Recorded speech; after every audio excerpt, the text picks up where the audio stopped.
All right. You already know what time it is. Your favorite time of the week.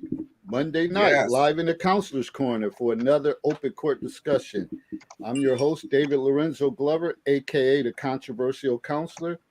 Joining me is my controversial panel. Yeah, controversial.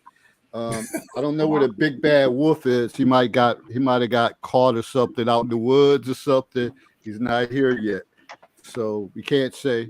"Ooh." So he's not around. Got Willie A. Price speaks nothing but the truth. That's it. How y'all doing tonight? Got Christine comes correct all the time. Brooks. All the time. All the time. All the time. The lovable Lakia Perry. Hi, guys. I think we need to change her name. I don't know. Annetta, Life Coach Williams. She's not here. And the youngest in charge, Shaughnessy Andrews. Yeah. So, recap from this past Monday show. Does society really want man to lead? Of course, there was a lot of back and forth with no consensus agreement because leadership comes in many shapes and forms. So, what works for some may not work for others. So, moving forward, I'm about to let the big bad wolf in. Oh, okay. There he is. He made it. Of course. Man, I was nervous. I lost track of time.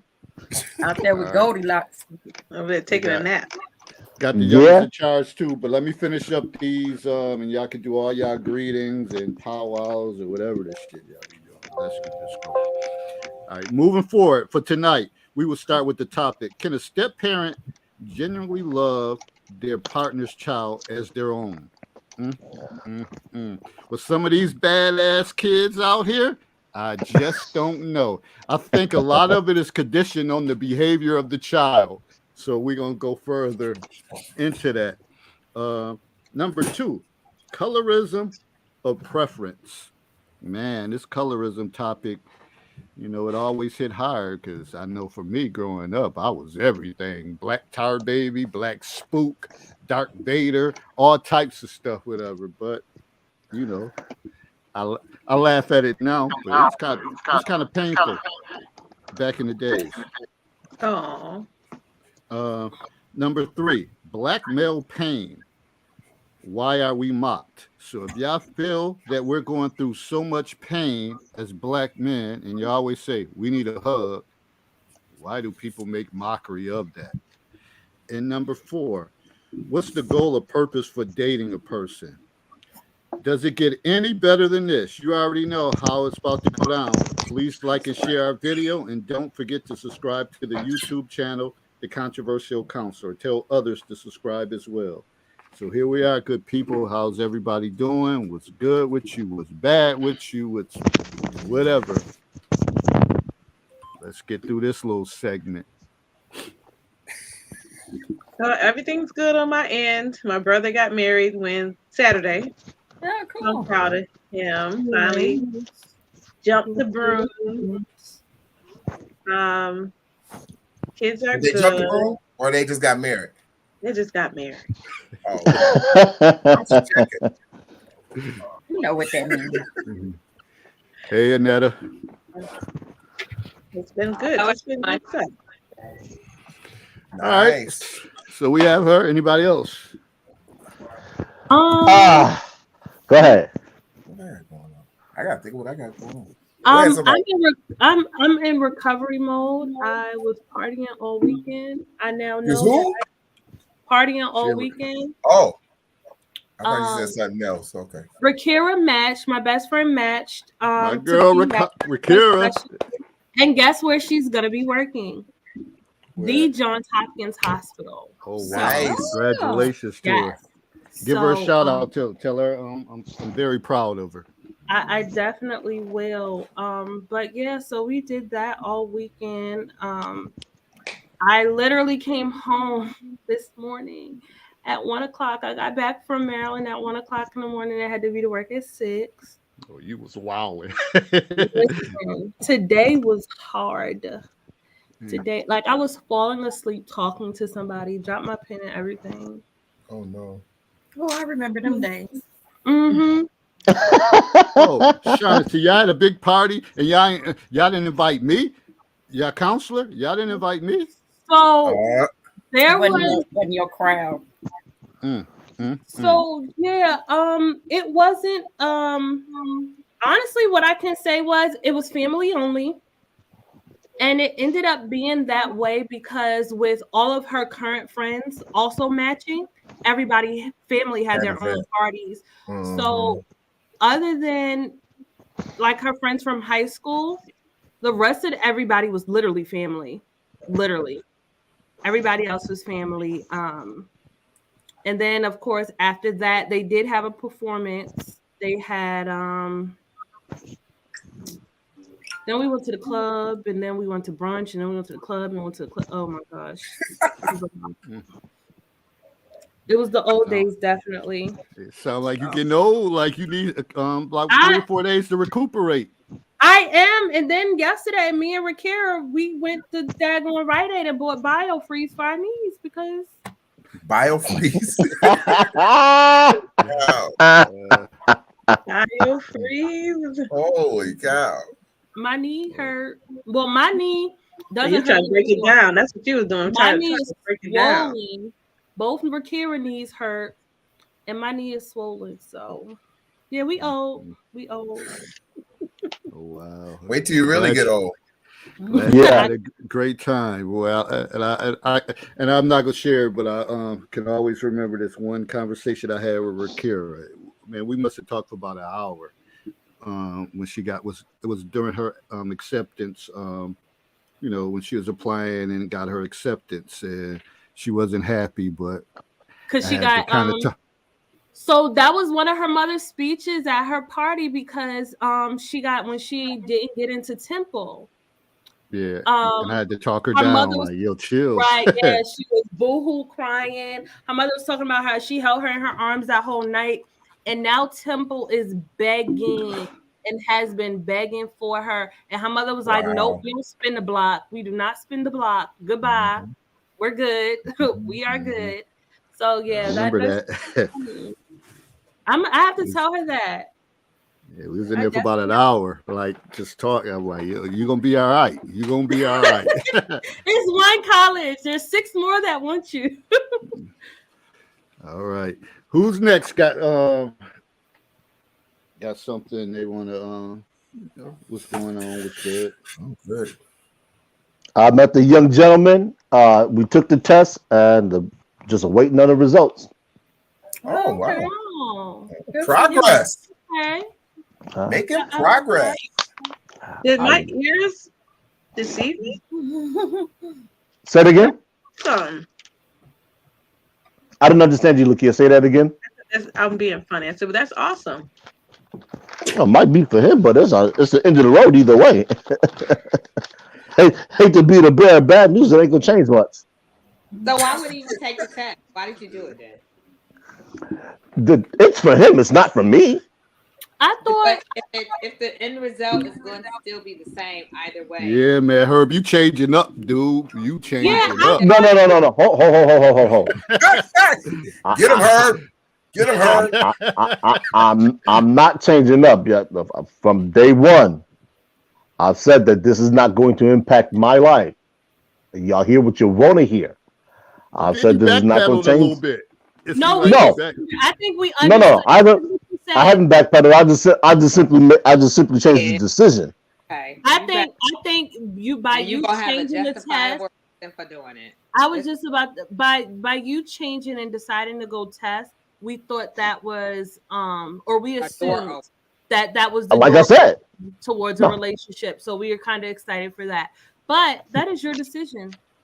Well, it's not so much that what people have to keep in mind is at this juncture of my life, I'm not going to rearrange things to do something. You rearrange to take that test, Ninja. I want to take a bet. I didn't rearrange anything. We're gonna be back here. We'll wait for the result. Night at his house. We will wait. He fit into my schedule.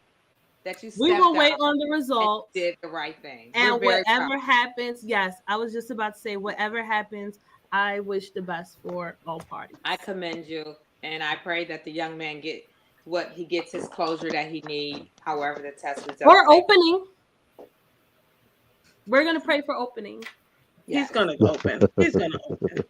He's a cat lover. I pray he your son. I'm not a Capricorn.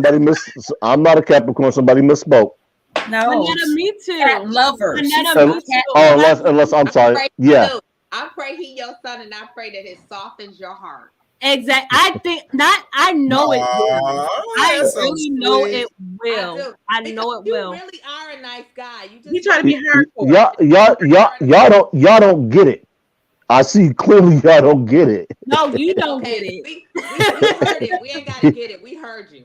But it's okay. No, y'all don't get it because you talk about praying for a softer heart. My heart is not of stone. Oh, it's okay. My principles? No, that's a different story. It's okay, Herb. You don't have to justify anything. We totally understand.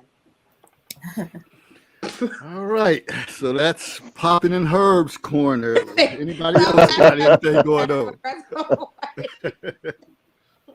Anybody else? Christine, what's good? Not much going on in my world. I told you the busyness going on in my world.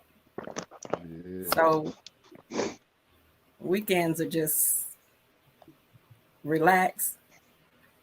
Try to recover before Monday hits again. I hear you. They go on spring break next week, so I'll have a break from it. Who, the kids? Okay. Your grandkids? Mm-hmm. Oh, okay. See, right now, I get up, I pick up my daughter, we go to work. I work for an hour and a half or so, and then I go pick up my grandkids and drop them off at school, then go back to work. Wow. And then the reverse coming home. So you one of them old school grandmothers that we appreciate. That that's good stuff. Whatever, that's always there. And, you know, rigmarole your schedule around everything. So that's a blessing. Definitely to a have blessing. someone Hope they to do appreciate that. it. Yeah, you know what? My grandmother did it. My grandmother was definitely that person. Matter of fact, you remember the tornado warnings and how you would get down and all that stuff? We were never down there long. That big Buick was pulling up, that big white Buick, and our names were being called. My grandmother was coming to get her grandbabies. Oh, you mean during school? Yeah. Oh, okay. Those alarms go off. You had to go stand along the wall with your head down. Now that's a Midwest thing. No, We did that in Buffalo too. Yeah, actually, we just had that drill that in the other Buffalo. day. We just had. Oh, really? I the other day. never for tornadoes. Well, Well, I was going to I don't know say, if it was tornado, but it was some are more kind of common in the Midwest. So yeah. Yeah, but you had to go out in the hallway It's called a shelter drill. I think it's like a shelter place drill or something like that. But Well, yeah, those were more prevalent during the Cold War because they were always afraid of a Russian attack. Right, of a nuclear. Oh, they still are current. I remember Really? they used to make us go on buses, get on a school bus, and then jump out the back exit. Oh, really? Wow.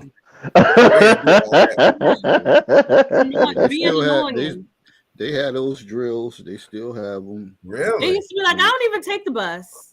Why do I have to do this? I gotta go on the bus. I walk home. All right. Anybody? Well, I'll jump in. I'm getting ready to head to.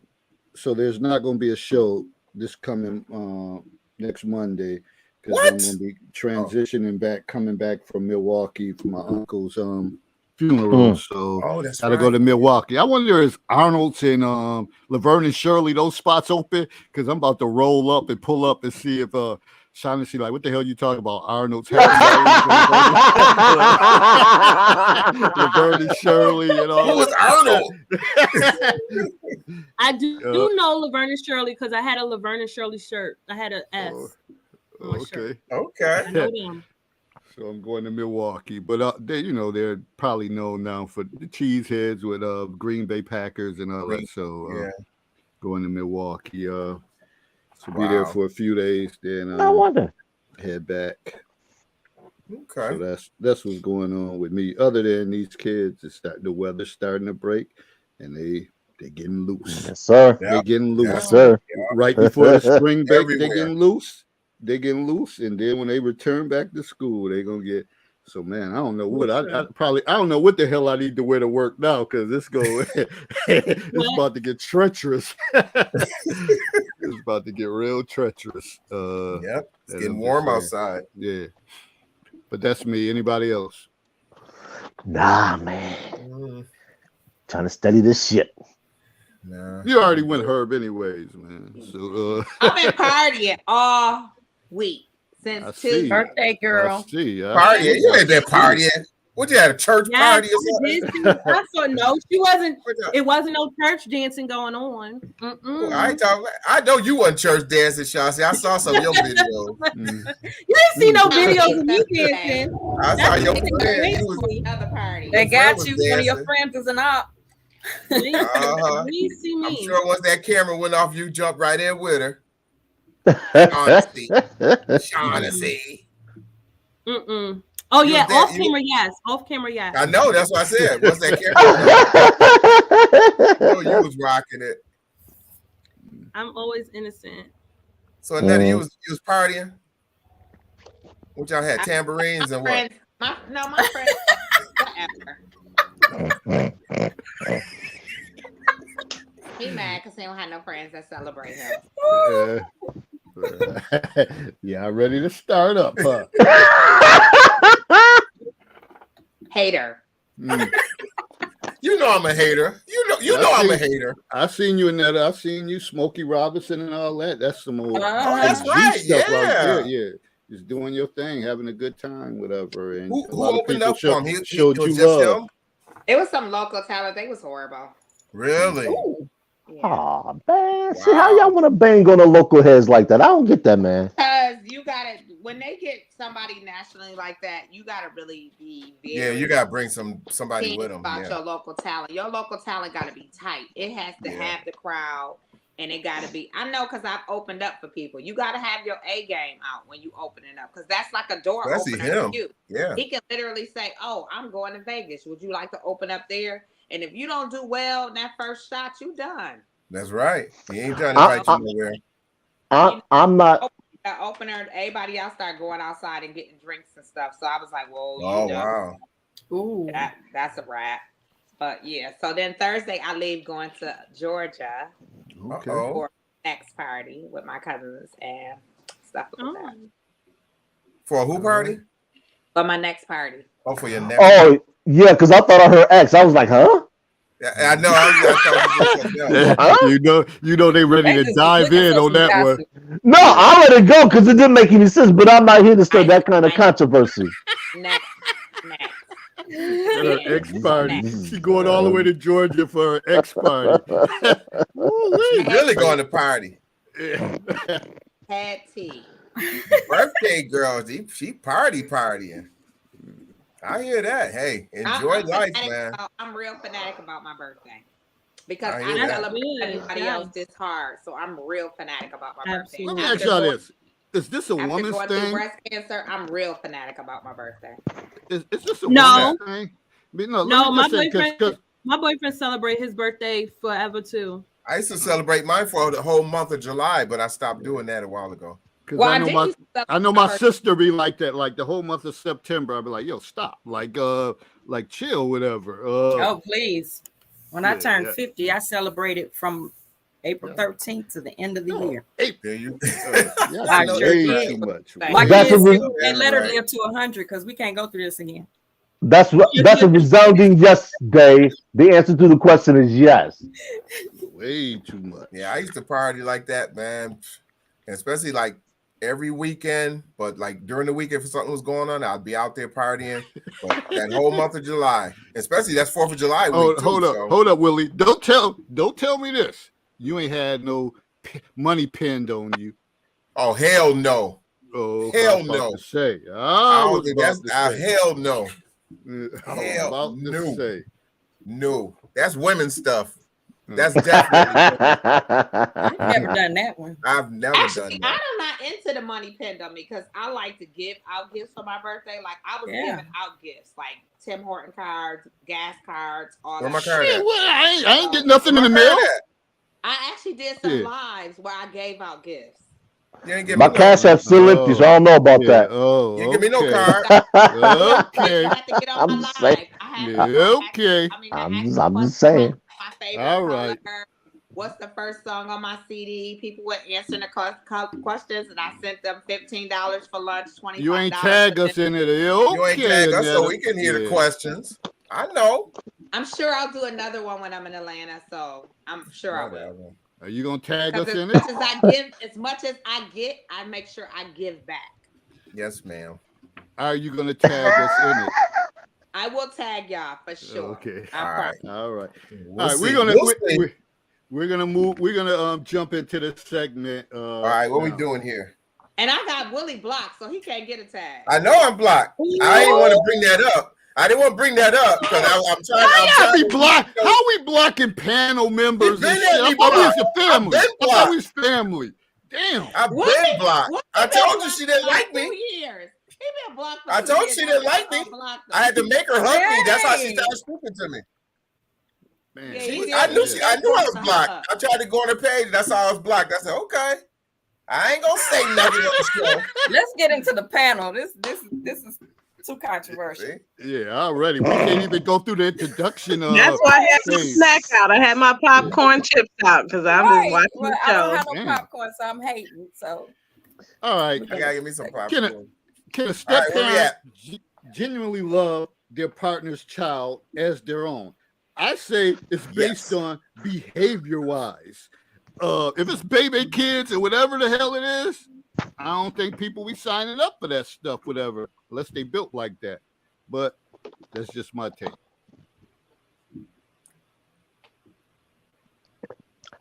I have no position on this because I don't love any children. So I'm gonna sit this one out.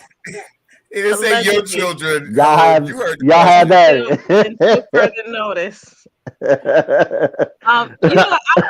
I'll just say, for me, I think I've always taken on my ex's kids as if they were my own. That's just my kind of. I'm a motherly type of spirit, but maybe my kids may give people a hard time. I think that they're not always lovable, but they are. I think that it is easy based upon the kid's behavior. And I say it is possible to love them as your own, but I would also agree that I'm biased because I haven't. If you have bad kids, I probably will do. I'm not going to. So, and I mean, kids will be kids, and kids get into kid stuff, but we know the difference in bad kids and kids just, dealing with the stuff of life, I'll say. But I would say behavior probably has a lot to do with it. But that's why I wouldn't date anybody that parenting or, the way they do or how they deal with their kids doesn't align with mine, because I know that'll be hard to deal with. It'll be hard to deal with, especially because I am a spoiler. I do spoil my kids. I spoil all of the kids. Shit, your ass spoiled, so that don't help either. Exactly. So why wouldn't I spoil my kids? Yeah, there you go. Well, I know for me, I every person I've dated that had kids, I've always got, that was the problem though. I always got along with their kids and I liked their kids and their kids got attached to me. But then when me and the mother break up, then it's always a mess. That's why I try not to date people with kids, because me and the kid, I like kids and I love being with kids. I have a girl I dated a long time ago, actually, because her daughter is now like almost 30. And when I met her daughter was about 2 or 3 years old. And people actually thought she was my daughter because I kept her with me all the time. And even after she and I broke up, I still, she still considered me like her dad. So I still talk to her, I still talk to the mom periodically. But, that's just how I am. If I'm with you, I'm going to treat I'm gonna treat your children just like I treat you. You know, I'm gonna respect them, and I'm gonna be with you and be with them, and I'm not gonna mistreat them. And that's how I've always been. But then, like I said, my problem is if that doesn't work out with that person, then the kids are attached. You know what I mean? We create that bond. I create that bond with the kids, and that's why I feel bad because, you know, when a young child, all of a sudden they get attached to a person, and then all of a sudden they're gone, they feel abandoned, especially if that person, you know, really, you know, did things with them and spent time with them and made them feel, you know, important or special or whatever, you know, whatever that bond was that you have with them. So that's why for me, I try not to date a person, especially that has small children. You know, those days are over for me. But that's what normally that's what I was dating. Somebody, they had small children, 2-3-year-old kids, and I treated them like they were my kid. I'm not dating anybody with anybody, any kids under 5. Yeah. And I know it kind of seems hip, like I sound like a hypocrite, definitely. You're still so young. That's the possibility that it could still happen. No, it is a possibility. I'm just saying because my daughter is 6 and she's still pretty young. The reason I don't care to deal with people with young kids is because I don't feel like they have gotten their co-parenting thing established yet, and that everybody knows their lane and knows how to operate together and separately. And I'll say that for even me myself, like we don't have it together yet with our co-parenting. Whereas though my boyfriend, his kids are, the youngest one is 12. They don't have no issues. They already know, we've been doing this for years. We know how this goes. And he does offer a lot of insight, and he has made it easier for me because he'll kind of tell me when to react and when not to react. He'll be like, look, leave it, let it go. Or he'll be like, no, you're not tripping this time. Like this time you're not tripping. You could cuss him out today. Today you can cuss him out. But yeah, I don't know. Young kids, yeah, they don't have that how we do this co-parenting. Because again, both me and my kids' father, we love our kids. We want the best for our kids. And I think we are both good parents in our own right. But as far as co-parenting, we have not gotten it. So let me say this. Sometimes it's hard when you have the actual biological parent and in the background always asking shit. What did you eat? Calling them every few minutes, FaceTime, live and whatever. Why the hell you here? Your mother looking in our background and all that stuff, whatever. Stop doing that shit, whatever.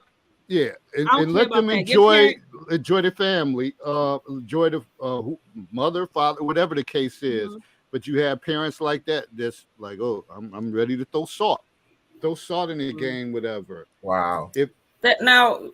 So what Shaughnessy is saying, what you're saying, David, you all are making me realize something because I was actually supposed to get married 7/7/07, and the guy had 3 kids, and I broke it off 3 weeks before the wedding, and it was because of the kids. His heart. It was the kids. It was because of the kids, and the older child just fine, you know, and I feel like I could have loved all his kids as my own. But it was just what Shaughnessy said, that co-parenting thing, they didn't quite have it under control. And the two of them used to play games with each other regarding kids. Yeah, that ain't gonna work. And I'm very much a person, nobody's gonna run my house from outside of my house. That's just not happening. Right. So I felt like he used to do things to instigate his youngest daughter, because he had twins, they were boy and girl. Oh, wow. When she would go home, and then his ex would do things to instigate the little twin boy, and they had just turned 6 when they would come over with us. And but is it the parents instigating, or is it the children feeding off the energy? Because let me tell you, my 6-year-old is a little of both. That little girl messy. She messy. She is messy as You heck. said, Okay. your 6-year-old? She is messy, and thank God both her parents know it. She messy as heck, y'all. And when I say, just think about a little child that just try to pay attention and be paying attention and try to feed off people energy. Mm-hmm. She'll be like, "Oh, I don't think my daddy would appreciate that." Like, girl, what are you talking about? Wow. But see, Or for me, she'll tell her dad, like, she'll be doing something with her dad, and she'll say, "Oh, my mom doesn't do that. We eat fresh food only." Just be trying to throw salt on the other person, the other parent. Like, little girl, why you messy? Why you trying? Why are you but like see, you know what that strikes me as? That strikes me as the parents aren't aware of their kids' manipulative tactics, and in No, order that's for why I said parents she's to, messy. Yeah. But she well, said no, they but know this is they but catch it, but this is right? the thing. A kid can only be as messy as a parent isn't neat. Put Mm, another way, I get what if you you saying. know what your kids are doing, you look them in the face and tell them, "Hey, look, don't try it." But most of the Okay. time we do talk. Honestly, most of it's so bad. But most of the time we do talk. It's literally because I'm on an email text message basis only. I'll be honest with y'all. Unless he is calling me, Sean, guess what your daughter just told me? And I was like, what? I'll be like, what? And it's something shady that he knows how I conduct my household or something. Um, but again, she's with her father, so she may jump on the couch or do something. She'll say to him, "Oh, your daughter just told me that she don't have no home training at my house because she put her feet on a coffee table or something like that. Or your house not like my mother house. My mother house got home training, yours doesn't." Like, girl, like, girl. And mind you, I didn't say that, and she knows that I didn't say that. Her father knows that I didn't say that. He can probably tell you exactly what I said to her. Get off of my coffee table and act like you have some home training. But now that you're on his coffee table, you're telling him what I said, trying to make it seem like I said something about his house. Mm-hmm. Wow. Didn't happen. All we gotta do is look in the eye and use his man voice And and he say, won't. stop, and that's precisely what I'm speaking to, because And so with that, I agree with her. it's that old look that we used to get when we were kids. Right, When you absolutely. did something and you know you wasn't supposed to do it, and you got that look, you say, okay, fun time is over. They mean business. Because He after don't that, have that father at but all. that's what I mean. And those parameters aren't being set. So when those parameters aren't being set, that's when the kids are allowed to run roughshod over the parents. That's It right. You don't tell I him, agree Daddy with Herb. her because even in the You tell him, Daddy Herb. situation I was in, that was one of the main things that I found disappointing was that he didn't do that. Oh wow. Yeah, He didn't and discipline that them. was not like he should. The older daughter, oh yeah, he stayed on her, but them two twins, mm-mm. And I Yeah, couldn't my handle it. daughter and my son. I wasn't And I used mean, to I that. get it. Sometimes it's a daddy's girl thing. But some of the stuff that my daughter does, my son would have never been able to do. And my son be Well, like, both of these, the twins, they both used to get away with it. And oh, then, okay. so like I had a daughter the same or close to the age of his older daughter. And so she actually went and spent the night with his daughter over the mother's house, right? And then she told me what she witnessed over there, and it was like the reverse, with the twins. It was the other one that Oh. acted out and acted a freaking fool. Oh wow. But like I said, it was kind of like the parents were, it seemed to me like they were trying to make sure the other one stayed miserable. I'll tell you, I've seen it before because Right in the middle of it. I was like, you know what? Peace, you have it. Now, how old was the older daughter? She was 12. 12. Okay. She was 12. Okay. I've seen it before. That's why I maintain my whole thing about dating single mothers, especially with dependent children. I'm just like, nah, I've seen it, been there, Older done that. children. Well, Older children. same way, Herb. Believe it or Teens. not, it's a lot of women who would not date men who are like, I personally will not date any man that has children that's under the age of 25. I just don't have the tolerance or the patience. So I we Children, met with kids under children at home or 25. just children, period. under they got to be grown children. I will not date anybody that has little kids. I just think, I mean, You said at so this point, 25 and under? I won't. Mm-mm. Girl, she might as well Really? make That way, Yeah, so I the know father about to die. He's not about Hey, to- that is not I'm with you. I'm just I'm with you. saying, They got to be out of the house. They got to be out of the I'm house. playing around. I'm playing around. That's But what I I was asking. So they, because I definitely think that all of you us on can here, our kids, love. and Steph Shani and Anetta. probably Lakia, they're grown adult children. Anetta. Like, what? So is when you say has children, you mean children in the house or just children, period, under Children 25? in the house. Oh, in and the house. Okay. it's under 25. Okay. Okay.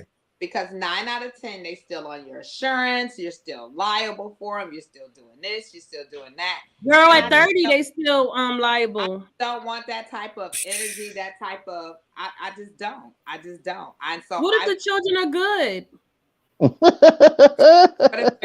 If they good, they need to get out and get their own tablet. I'm a good daughter. it doesn't matter if they good. I mean, it's a really nice guy I know. I friend zoned him because he has a 9-year-old, a 14-year-old. Uninterested. Oh no. I'm so not interested. Wow. Oh, not But at if this you're age. fact, There's if that's no the way. age of my grandchildren, I'm so uninterested. Mm-mm. I don't want to go to Yeah. Urban Air with you. I don't want to go to Darien Lake, Six Flags with you. I don't No. want to do any of that. Been That's there, dumb. done. Oh, okay, Did my gotcha. Mm-mm. I'm just not. I'm I in got you. grandmother stage, and with grandmother stage, like You Chris do it said, when you I can want pick to. up, I can drop off, I Mhm. can be there in the crutch when you need me. They could come and spend a Mhm. night. Grandma can go spurge, spend some money on them. But I am not consistent to the fact of doing this every day. I'm not. Mhm. I'm actually living my life now. I raised all 4 of my children. They have their family, and I'm not about to sit here and help. I don't believe Hope in you co- raise yours. Yeah. I don't believe in co-parenting. So I'm not co-parent. I don't even believe in step parents. Mm. I'm not stepping nothing. I'm not downing nothing. I'm not doing any of that. I'm not. So wait, can you elaborate? That's interesting. What does that mean? You don't believe in co-parenting or step-parenting? I don't believe in co-parenting. I just think that everyone should do what they need to do for the child, wellness of the child. And I don't believe that, because when you say in co-parent, you're saying that one parent supersedes the other. And I don't agree with that. That's just my I thought it would be the opposite. Co-parent. I would think that co-parenting is the opposite, saying that one parent doesn't supersede the other. I don't it's just like a pilot. You got a pilot and a co-pilot. Right. Mm. Somebody what I'm takes the saying? somebody So takes the Somebody got to lead. take the lead. Right. Somebody has to take the lead. And for me, I think that's unfair, because in normal cases, the woman takes the lead, and she usually plays the lead in a very negative aspect, because she's either hurt. playing the kids against the father, or there is some Mhm. unhidden. I never thought intention about there. co-parenting that way. I do. But I overanalyze, right, Christine? Well, no, literally, when I say I'm a firm believer in 50-50 parenting, I am you ain't gonna leave me. I don't care mother or not. I don't care who carried them. I just don't, and I don't believe in step parents. I believe, because sometimes you got some parents that come in and not biological parents, and they do a better job in nurturing and raising the child than the actual Mhm. parent. So I don't believe in step parents. I don't believe anyone stepping in when there's already a void. I'm not stepping into a void. I'm fulfilling. Yeah, I'm feeling that void. Parents fulfilling a void. So I Yeah. look at things different. But me personally, I'm not going to date anyone with children. I've been there, done that, raised all mine, sent them to college, got bills, scars, wounds, surgical scars, and everything to show. And I'm basically at this stage in my life, I like to travel, do less as possible work, and keep it moving. And if that means that you got to get a babysitter, you got to be sitting there talking about, oh, well, I was going to take them to Urban Air today. Would you want to go? No, my knees hurt. She's been doing too much electric sliding. Just like Shaughnessy needs church. No, them knees is bad. Whew. That's funny. See, this is the importance of talking about this stuff, because you never is. know somebody's perspective on this stuff. Everybody think that it's a one size fit all model, and anybody who bucked the system is just chaos. But this is real talk. people really feel certain ways. Like I made a post that a woman said, I don't love the stepkids. I don't love them. Uh, but she's been Yeah, trying that's to not tolerate them or whatever the case is. And some people that's not feel that smart way. to me. Like I won't give my heart uh, to them, but I'll be there to support them and all that. But I won't Yeah, that because sound they're But wild. not you know what? mine. That's very, David. That And you know sound what? wild. That's very unhealthy. Okay, It may because very well it maybe. But it's it's If you very somebody's life. because yeah. the reason why I say it's unhealthy, you don't love them, but you're an intricate part of their life because obviously you seeing these kids, so you're displaying that energy to these children. Okay, Right. And it's and so phony. it's not real, it's not genuine. Kids need genuine, they need transparency, they need honesty, they need love, they need direction. And if you're displaying that I don't love them, then the father is stupid too, because I wouldn't have that Hank Exactly. around my kids. That Hank wouldn't be nowhere around my kids at all. Mhm. Okay, Exactly. because you're Yeah. poisonous to my children. And if you Mhm. cannot value my children, and that's why I said I don't date men with children, because I know my mind right now, a kid fall, my nursing part of me is gonna be there to help them. But I'm gonna be looking at the dad like, okay, you can get them now. They not bleeding no more. Because I'm just not that mother Right. instinct You know. for me Yeah. has changed to a different level. I don't have that like, whoa, come on, come on. Now my grandkids is a little different. I put my time in, like Christine said, and I go. But I just don't have that time and headspace to be like, okay, this is what I'm gonna do. This is how I'm gonna do it. I just don't have that. Everybody face took a stung like, I cannot believe it. Here's the I'm comment. listening to you. No, it's not. This is It's good not. conversation. I enjoy it. Let me I read Because just at this this don't. comment. age, I can't. at this age, I feel the same way. Oh wow. Mhm. Oh yeah, I don't want to. Yeah. I don't want to deal with that stuff. Mm-mm. Yeah. It's like she said, I'll when it comes to my grandchildren, but I have a vested interest in them. I'm the mother Right. of their parent, you know. Parents, you Yeah. know. So they're a part of me. So that's different. But and as Annetta said, even though I do the whole little circus with taking them and stuff like that, I drop them off and they can hear my wheels squeal when I'm driving Damn, away. Girl, I make a phone call. you peeling out Full like that, display Christine? Look, Christine, they be like 2 minutes away. Like y'all home, y'all safe, y'all good. You know what you're supposed to do. Something don't Nana seem out right here. with grandma. The tire screeching and all. It's tire box, whatever. That's a whole beam right there. She laying down a burnout so she can get out. As it is, even when I'm dropping them off, I'd be like, okay, your seatbelts off, back in your book bag, get out of here, 'cause you gotta go work. But looking back, and I guess this goes back to the so as you all know, I have 6 kids. So when I got with the second set of kids' father, I had 3, and I will say, from all indications and how he treated my kids, he treated my older 3 kids with love and treated them as if they were his, even when our children started being born. And then flipped the script when we broke up, and he pretty much exit stage left. My ex-husband, the father of the older 3, he loves his 3 kids, right? His 3 kids love their 3 little siblings. When he would take his 3 kids, he would take the younger 3 too. That's not how my boyfriend is with his kids' siblings. He does have his kids' siblings a lot. So too. he's always, my baby girl to this day calls him daddy. That's not her father. But he's always treated them with love. When my second to the youngest daughter had twins, he went out, he bought them all kind of stuff. He was there when they were born, everything. So I think it definitely can happen. But then again, like you all said, I think behavior plays a big part. Right. I think so in too. your ability to love, Because my father's ex-wife, and that's not to say my kids are perfect, because they're far from it. No, but good kids are good kids. Like, I mean, yeah, but I generally think that makes speaking, it they're good easier. kids. Yeah. I want to read this comment from a woman's thought. She said, "I know a few women who really hates when their husband's kids come around. I wonder if the love for the man is real in those cases."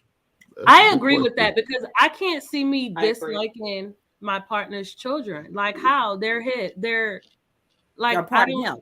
yeah, like I don't know how does that work? And vice versa too cuz I would feel some type of way if I felt like he didn't treat my children with the same love and delicacy that he did his own. Hmm. I would have a real problem with that. Yeah. Mm. Well, I could venture uh uh uh and honestly it becomes easy when you think about what a step parent might have to endure to reach a child. So this is the thing that I'm dealing with now with the potential situation that I'm in. There's a lot of people think that the meeting between children and an unknown adult is going to go swimmingly. We always focus on that, but we never ask what is that parent supposed to or what is that adult supposed to do when it doesn't. So when you operate from that paradigm, it becomes easier to understand a woman's thought statement. And not only does it become easier to understand it, it becomes easier to say that's the dynamic that will probably never be addressed. And so that animosity and that discomfort is always going to be there and is never going to be resolved. No, as So, adults, it's your job to fix that and work on that. no. And that's exactly what I'm talking about. You're saying it's the adult's responsibility. Sometimes as an adult, you have no control. And I know that's not something we like to hear because we always think that adults should always be in control. And that you don't control another person's kids. You can't make adults and kids bridge a gap that just simply is not capable of being bridged. And that's what I'm saying. So how do you deal with that gap? Because that gap is always going to be there because that child, especially if that child's old enough, knows that that is not his or her biological parent. So if the mother or the father doesn't lay down some rules of engagement, then that issue is always going to be there. It I don't just even have to be I rules of listen. Look, engagement. There has to be. It has to be No, that you're you have, I mean, you have to work on it. What and people know their children. People know how their children are going to present. People know how their children are going to act. My children, they love anybody. They don't care. They're not going to be difficult. My partner's children, boy. hold up. Son, see, let me change your perspective one moment. Don't Mm. reference you. Okay, so oh well, Exactly. I know somebody. Exactly. let, I know another let me, parent. I know another step parent that dealt with this, and this is how I knew how to deal with my situation. You have to work on it. I spent time with both of the children on our own by ourselves without their father for them to get to know me. That's one. Two, they also have to know that they're because a lot of times it's this loyalty thing with kids.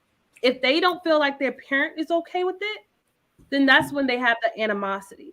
So once they saw that their mother was okay with it and that, oh, she's actually a nice person, they have no more reservations at all. let me say this. So I did post something. And I don't know, like, where the hell all these groups come from? The U.S. National Step Family Resource Center. Like, where the hell do they come? Where that Who come There's from? so many. who works There's these so damn many. jobs? I want in. I want in with these damn jobs, whatever. And it There's said, so many blended yeah. families that these type of organizations were bound to Yeah. pop up. So it Yeah. said it takes a minimum of 4 years for step kids and step parents to feel comfortable with one another. So who's gonna put in that time? 4 years of all that anguish, tension, and all that. Most people not gonna Most stick It's not relationships, around for necessarily that most time. anguish. relationships don't go that long. It's It, not Right. it anguish, could be it but could it's be not anguish. anguish or tension. It's just that full. Actually, I'm finally gonna let go because for a minute, with my stepmother, she was just my father's wife. Like she go over there, she was always nice to us. Never had an issue. The lady was always nice to her. But after a while, more so she did become a permanent fixture, and I guess it's just that time you become a permanent fixture. And now, instead of just referencing you with my father, I'm going to reference you separately by yourself, because we have Because you end up building your own relationship with her. exactly. And I think So- that's where that time frame actually comes from. And I don't think it has to necessarily be any anguish or animosity in between. It's just you guys getting closer and closer the more time y'all spend together. Just the the reason- other day, I was sitting there asking my boyfriend, I'm like, dang, you ain't text me back. And he's like, oh, I was texting Zion, not the 11-year-old. I'm texting you, asking you about something. You texting my son. Like, what? Like, and it doesn't necessarily have to take time or be anguish. It's just when they get close. But Now, you had that's said true. something, Shaughnessy, that I also agreed with about that comfort level and finding out that the other parent is okay, because there's that sense of loyalty. Because I do remember going through that with the older 3 kids when I got with the younger 3 kids' father. There was turmoil back and forth, but like I give credit to the younger 3 kids' father, because he didn't tuck tail and run. He had no children at that point, but he was like, I guess we realized that the kids would go over their father's house and say one thing and then come back home and say something different. But the way it seemed like there was a problem in our house when they went over there, right? Mm-hmm. And then when they came home, it was a problem at their dad's house. And he actually took the time to sit down and talk to him, to the point that he reached the realization, oh, this is about loyalty. This is about not wanting, when they're over daddy's house, not wanting daddy to feel like they We be like having fun over there. yeah, Like, right. Like they're having fun over here, and like they might like mommy's man. And then the same when they would come home, because daddy was remarried, Sense of competition is crazy. right? And so when we got to the bottom of it and could help them understand that that's not what this is. When you go over there, it's okay for you to have a good time. It's okay for you to love Tony, his wife. It's okay when you're here for you to like Reggie. It's okay. And it just changed everything.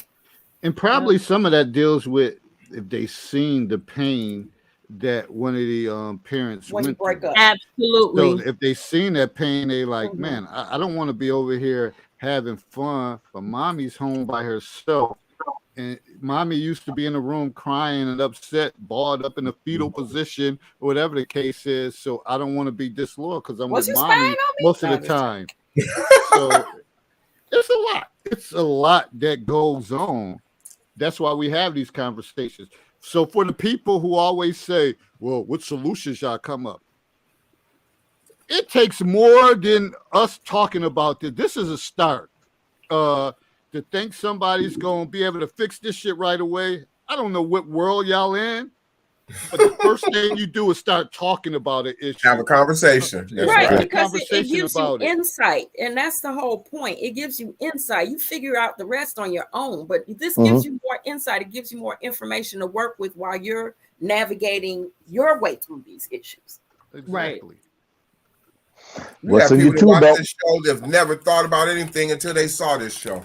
There you go. What's in your toolbox, man? The more things you have in your toolbox, the more options you have available to you to reach a solution. Woo. So, I mean, and again, we could go on with this subject for forever, hours and hours, but we know how it is, and I can even think about myself. After a while, I wasn't trying to go to my father's house in his woman's house, whatever. I hated it. And when we got older, she's like, oh, yeah, I gotta go over your father. Negative. Wait, so I'm not going over there. What exactly did you hate about it? Okay. I shouldn't even open up Pandora's box. But you did. Yeah, I did. And suddenly my internet connection is I'm weak. well, I can't. she was Caucasian. And so she used to say little fairy tale stuff like, what is it? Puppy dog. I usually can remember this, but now the lights is bright and I'm forgetting it. But she used to say little stuff about like boys, whatever, pins and snail, puppy dog tails, and all that shit. Oh, We- wow. I've heard that before. Yeah, I can't remember it though. That's what little boys are made of. Yeah. So now So mine it's like Something Slice goes and something it's else. 3 boys and 1 girl. So we be sitting there, and I'm the oldest, and I'm like, I hate going over there. Like going over there for Christmas, whatever. Like these damn gifts they got from Faves or Eckerts or whatever. These cheap, like, why go over there? I want to stay home and play with our Atari and all of that stuff. So we never really bought into that. So after a while, we got older. Like, we would get lost for the day. I'm not going over there. And we still used to deal with my father because he used to cut our hair. So we would go over there. Then it was like she had a child, and a little Caucasian, and she'd be like, she would be addressing him, and we would be sitting there kind of cracking up. Like, this don't even look right, dude. You black as hell with this child. And it just, the dynamics just wasn't right. But as we got older, we got busy in our own world, and we would deal with him at our leisure. Like, okay, we need a haircut, we're gonna go over there, but we don't hate him or anything like that. But kids after a while they get older and they decide like, nah, I don't want to go over there this weekend. I got this going on. So it's so much to this that people may not understand or think about, and we just try to put this out through personal experience and testimonies, whatever. If you're looking for research-based stuff and all that, go somewhere else. It ain't here. We're talking about our actual experiences, whatever, and I have a we're question. breaking that down, and that's what it's about. Go ahead, sir. I have a question. Because I've heard a few people saying they've had step parents and their kids, they've been dating people that may have been long term. When you've been in a situation like that, how do you or how do your children refer to that person? How do they, like, as far as name or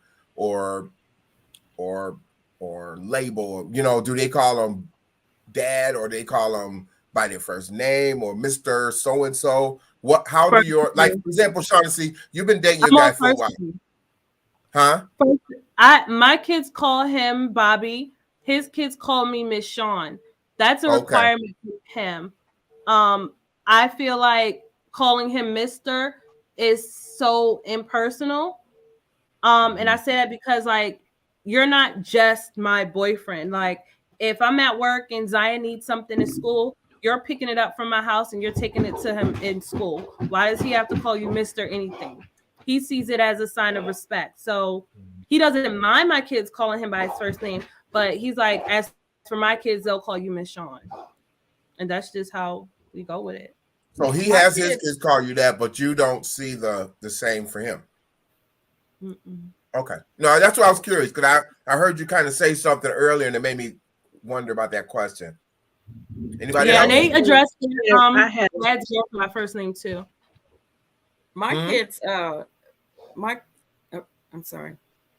My kids. I'm sorry, what did you say, Chauncey?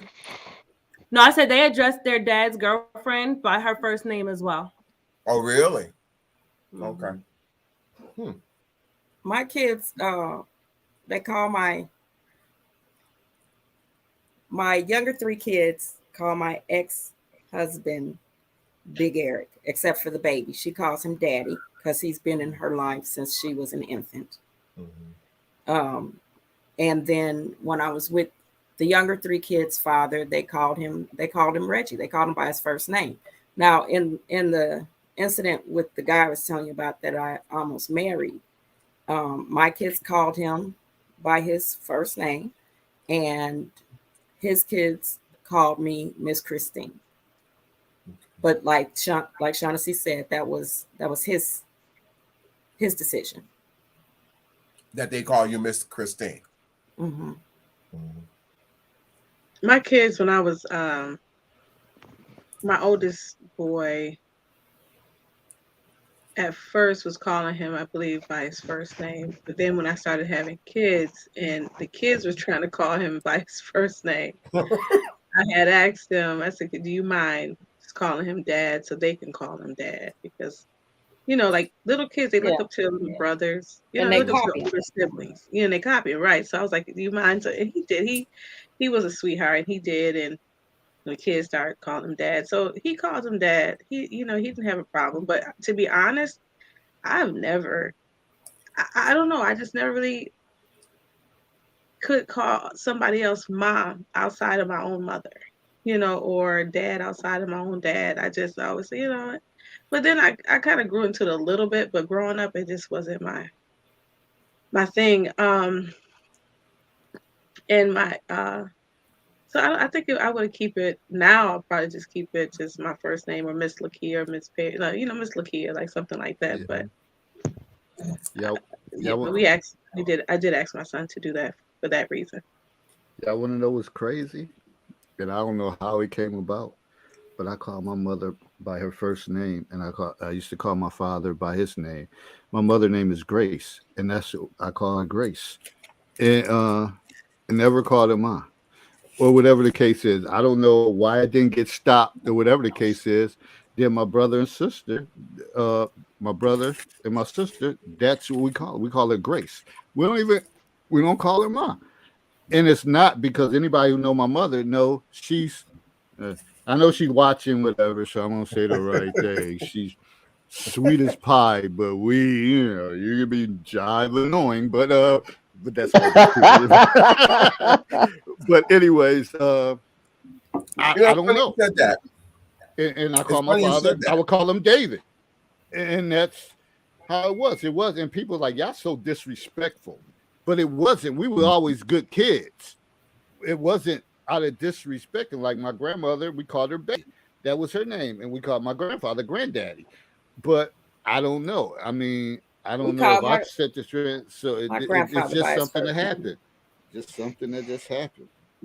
That is so funny you said that, because it reminded me I do the same thing with my mother and father. I never called my father Dad. I always called him Price. That's why I've always called him, and that's his last name. I always called him Price whenever I saw him, but I didn't see him. Like I said, I was a kid when we left. I was like maybe about 4 or 5 years old, and then I didn't see him again until like I was like 11 or 12 or somewhere around there. And my mother called him Price, so I called him Price. But then I used to call my mom, and then when I moved out when I was 16, for some reason I just started calling her Annie Price. I call her by her full name, Annie Price. Even when I talked to her, that's how I talked to her, Annie Price. I always referred to her as Annie Price. So you made me think about that. I didn't even think about it as I was asking that question. It made me think about how I refer to my mother when you said that, Dave. I call her Yeah, Annie Price. you're not the only one, Dave. I never referred to my mother when she was alive as mom. There was a term of endearment that everybody that knows her, that knows our family, we've always referred to her as, and that was sister. That was because she was a sister, literally to a lot of people. So even Oh, my her, daughter been calling me sister a lot, and I don't know even why. her, even it's a southern term. So even her birth name, people rarely refer to her as, just rarely. It's always been sister, always. Oh, we got Anita here. Hey, Anita, how you doing? You back from Florida? Hi, I'm back Living from that a good life? tropical, undisclosed location, We know close where to you the was at. Don't even equator. try it. We know I where was you was close at. to the equator. That's all I got to say. You was living a good life. How's Granny doing? She's good. She's Okay. 108 and some change Wow. now. I'm sorry, Right, baby. 108 I called her and Granny, but when you're 108, you're gonna be called Granny. Yeah, she's everybody. So I'm glad 108. she's doing Wow. well. That's nice. Yeah. That is such a blessing. That is. Yeah. We Is took she her. getting around? Does she get around well, or how does she get around? Well, we push her in the wheelchair. She's only like probably 4'9" and probably 75 pounds. That's a girl after my own heart right there. 4'9". Y'all know that. Y'all know. Willie love Willie. You better put a damn tracker on Willie. You better put a tracker on him. Watch out. You better not let me meet her. We took her down to the beach in her wheelchair and everything. She had a blast. Nice. Yeah, we went to a dinner like outside, and there was like a band playing. Well, it was a 2-man band, but I told the drummer, I said, "Hey, send a shout out to my grandma. She's 108." And so she did. I mean, they did, and we were out on the not dance floor, but the little area, I guess, where people were dancing, and we ate a little appetizer, and everybody come up to her, happy birthday, but she's Jehovah's Witness, so I had to, Yes, sir. yeah. Oh. Yeah. So, but she can't really hear. So we celebrate her life every day. At 108, yeah. 108, man. Please.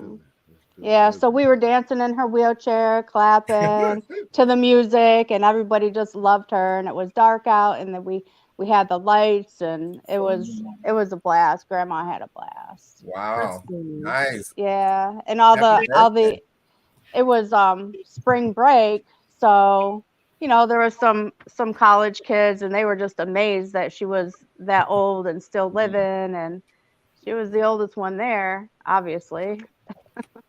But yeah, we had a good time. I got burnt up like a lobster, like the color of my shirt.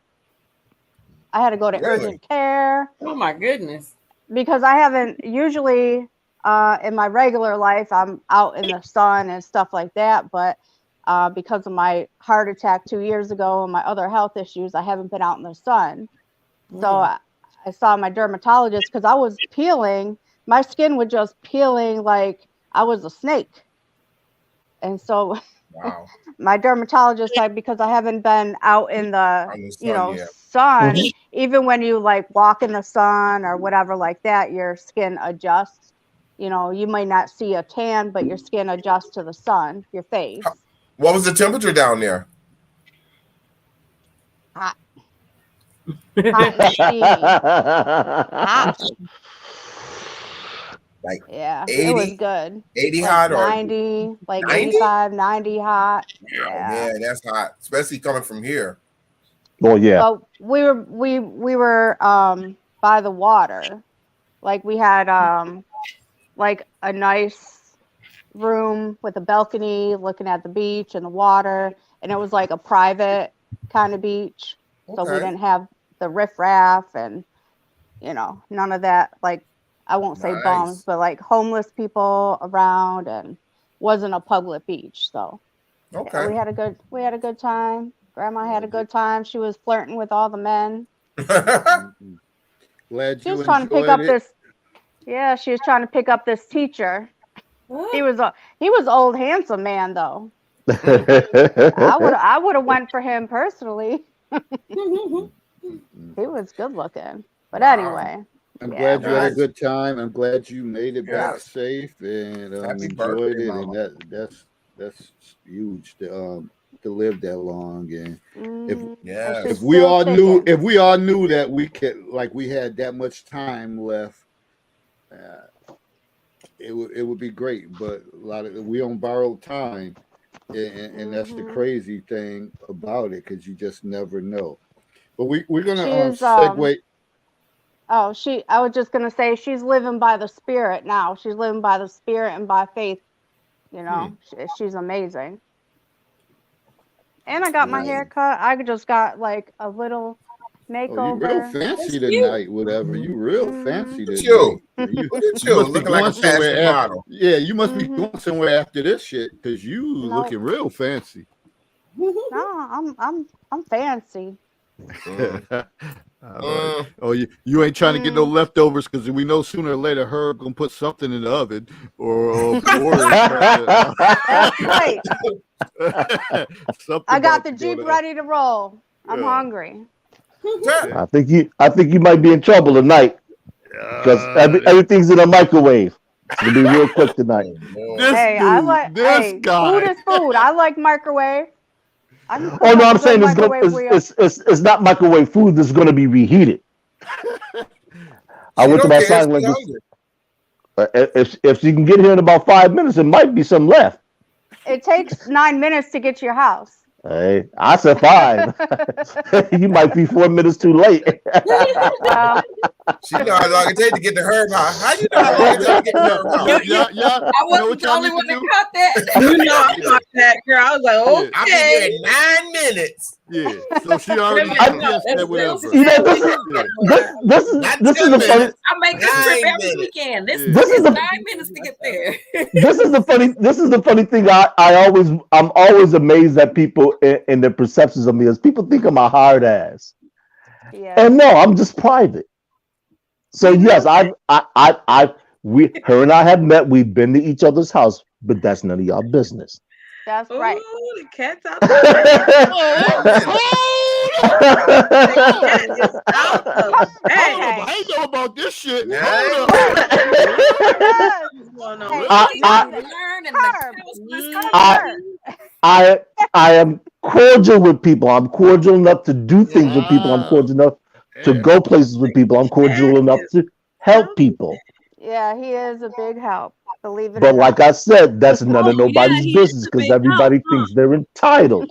This is days of our lives. This is no longer a Like, Yeah. conversation. This Damn, is y'all got me food, whatever. I might shut this shit down. We days might of have to our have some private shit, whatever. Because damn, the I ain't know old about and the I restless.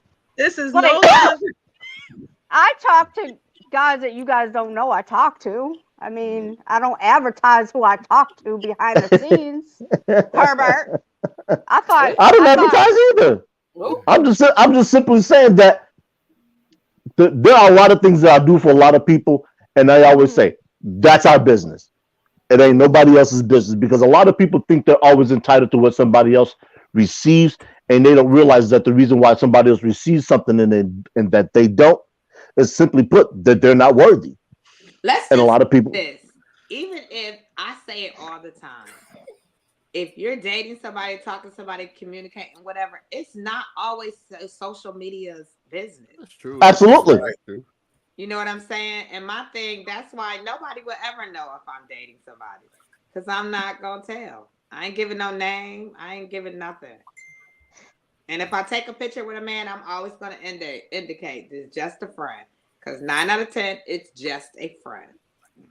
I'm not any pictures that I Oh, take generally aren't hitting social media yeah, unless we're at a public function. you're not friend zoning me on a picture either. God damn, you ain't got to say nothing at all. You ain't got to I say will. this is just Pretty a much, friend. I'm yeah. friend Fuck. on any level. Y'all do too No, much. that's not what he's saying. What he's saying is if you take a picture with somebody and it happens to hit social media, you don't have to make a declarative statement at all. It's just a picture. Let it be what it Let is. me live in my glory, like me and Annette are taking it. Like, oh, that they together? Yeah, yeah, yeah, okay. I mean, yeah, that doesn't always mean anything because I got pictures of me and Dave. I got pictures with me and Willie. You Picture ain't of no me and picture. her. Yes, he Yes, I does. do. Pictures you Willie Yes, Oh, put you up yes, do. that I'm I glad family you do. knew that reunion. part. Oh, that's right. My bad. Yes, you do. And that's what I'm saying. So it's like a young female used to say to me years ago. And let me make sure I get this right. She said, "Those who talk don't know, and those who know don't talk." Or no, believe half of what you see and none of what you hear. Hmm? Okay. And I've always carried that with me because a lot of things that we see, we want to speculate on. Me, I don't give a damn. If it's supposed to be my business, I'll know. And if it ain't, it won't. I'm always And down for also intrigue. to put a note on that. I'll be Normally, if, honest. for example, if the guy is doing a lot of talking or if the female's doing a lot of talking or whatever, 9 out of 10, it's not factual. It's two sides to a story. Mm-hmm. Too Okay. much going So on. Yeah. I've learned that in this last few weeks. It was this guy telling somebody, "Oh, we went out to dinner. Me and her hit it off really good." Da da da da. And I had to tell him, I was like, his friend that said it. I said, "No, we didn't go out to dinner. We was at a banquet honoring women. We sat at the same freaking table, and we didn't go out to What? dinner." He had a conversation with me at the table, and he want to make it a one-on-one. We never went out to dinner, and I would never go out to dinner with him. There's some scurrilous cats out there like Wow. that, man. Yeah. That's the hey. That's why you got to be careful. But I try to act like they so connected with you. Like you not connected with me, sir. I would never give you the So time. he created a whole scenario. A whole From a- and the person showed me the text. I mean, in his mind, that's probably what Wow. happened. Yeah. He I was wrote That's- books on this yeah. stuff, so delusional. it happens. And I mean, I seen the text message. The girl was like, "Oh, look, he texted me too," and I'm like, "He went out to dinner with me." I was like, "When was this? At the convention center in October?" I was like, we was at a women empowerment luncheon. Like, he sat at the table.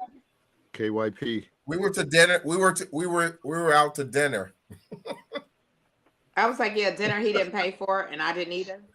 Listen, Well, he didn't add that part. He just listen. kind of skimmed over the truth a little bit. Embellished it a little bit. Mhm. Yeah. We're gonna move on to segment number 2 because it's an important That two segment. was that number one? Yeah, we Yeah. just Was been that number talking one that about that, long? just running our mouths Jesus. as per usual. But we're gonna God, talk y'all about talk too much. colorism or preference. So I'll lead off with that, and I posted. Actually, I got to hear my little notes, whatever, and I'm gonna start off with this. I got here.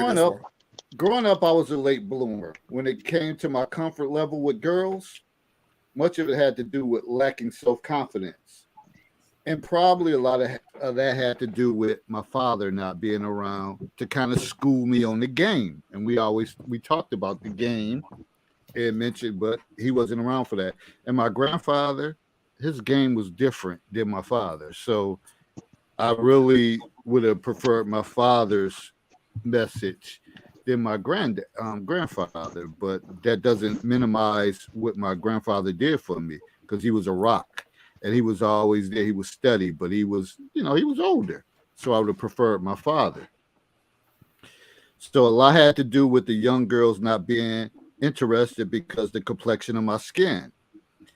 I was teased and ridiculed about my birthmark, which is a big black spot on my head that caused my hairline to grow uneven. I also have full lips, which I was teased about having big lips. Names like Dark Vader, Black Spook, Tar Baby were used on a regular basis, but dealing with those tough times made me appreciate myself and my color more today. So now today is more of a joke. Like my nieces to grow up, she always say to Uncle, with your black self. It's funny to me, whatever. I'm like, yep. But back in the days, it was a lot of nights you were like, man, why I got to be that way? So it's interesting when you post stuff like this, you have women that say, oh, I was never into light skinned guys. It was all about dark skinned guys. Stop. Most people, and I had made a post about what was on your wall and all that stuff. And I'm only dealing with a small sample pool of the girls that I know. So it could be someone say I was always into dark skinned guys, but I find it hard to believe. In my head, My first boyfriend was the blackest boy in the school, Mr. Glover. You know that. Well, you're gonna have to call out his name. But see, Shaughnessy, that's a different time. And I'm talking about like in the 80s, whatever.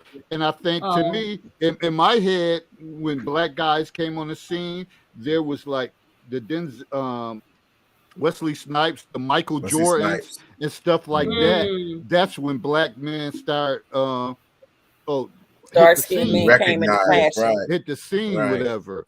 Other than that, it was the El DeBarges, Prince, and all of that. LB Sure and all of these type of people. So girls went for that. So as a dark skinned guy, you'll be like, damn, like man, She cute, I like her, but I don't stand a chance with my black self. Really? So, If I it, could come in on that, but let me ask you, David, what was you attracted to? Were you attracted to Yeah, light that's skin what I'm gonna girls? ask him.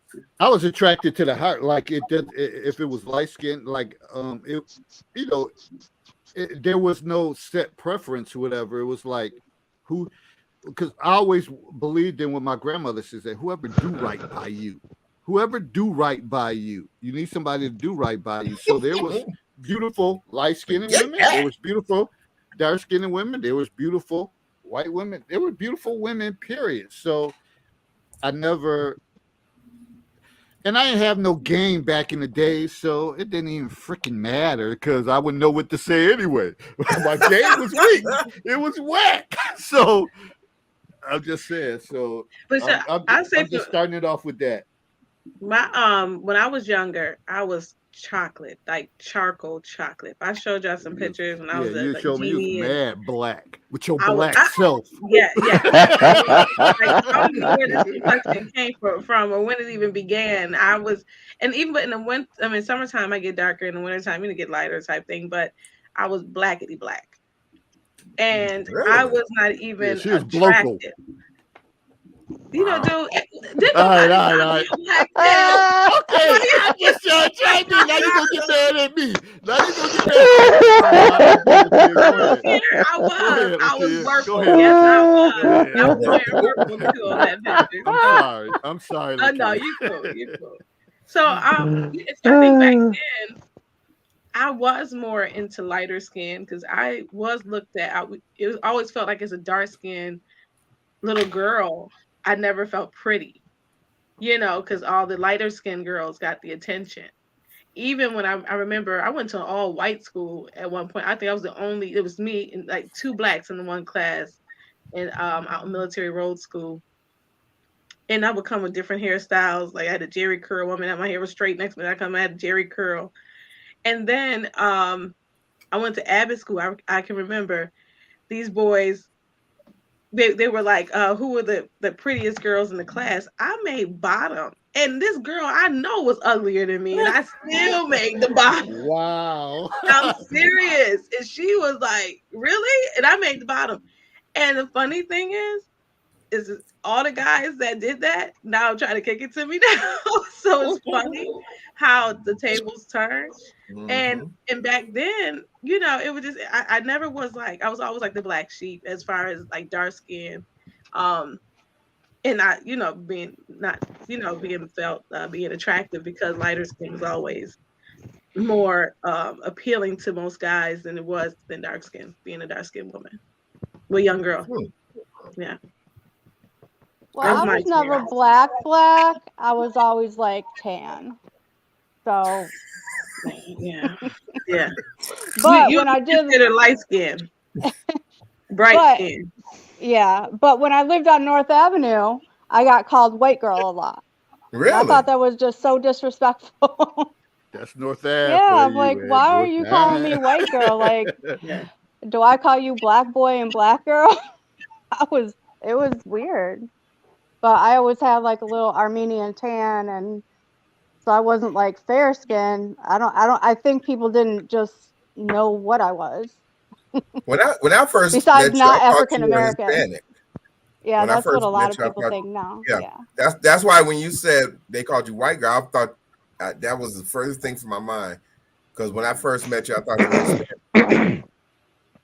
I think when I was young though, I didn't look Hispanic. Oh, you To didn't? me and my Okay. family, I looked Armenian because I looked like my dad's twin. Mm. But if you don't know the family and nothing about Armenians, then I you was don't gonna know. say, if you don't know where Yeah, Armenian is, yeah. Hmm. Especially growing up Yeah, back then, you you probably know start what going off of what you Armenian know. was. Yeah. yeah. So when I lived in Texas, they call me Hispanic. When I Mm. Yeah. moved back here from Texas, um, they think I'm Native American. I'm like, why can't I just be Really? Armenian? Really? Again, Yeah. not people not knowing. They're just trying Yeah. to Hmm. work with their point of What's in references. that environment, Mm-hmm. that community? Hmm Yeah. Mm-hmm. Yeah. Yep.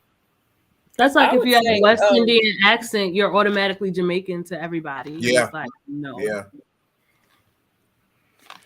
So, Christine, I would, Shaughnessy, what was your experience as far as colorism? I would My think.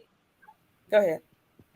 Go ahead, I Sean. was gonna say my experience is kind of skewed because I didn't realize or notice colorism until I was a late teenager, and then I would play back things as a child, and it's like, oh, that's what they were talking about. But I was always like from as young as like my nickname is Coco. My mother used to always call me her chocolate baby.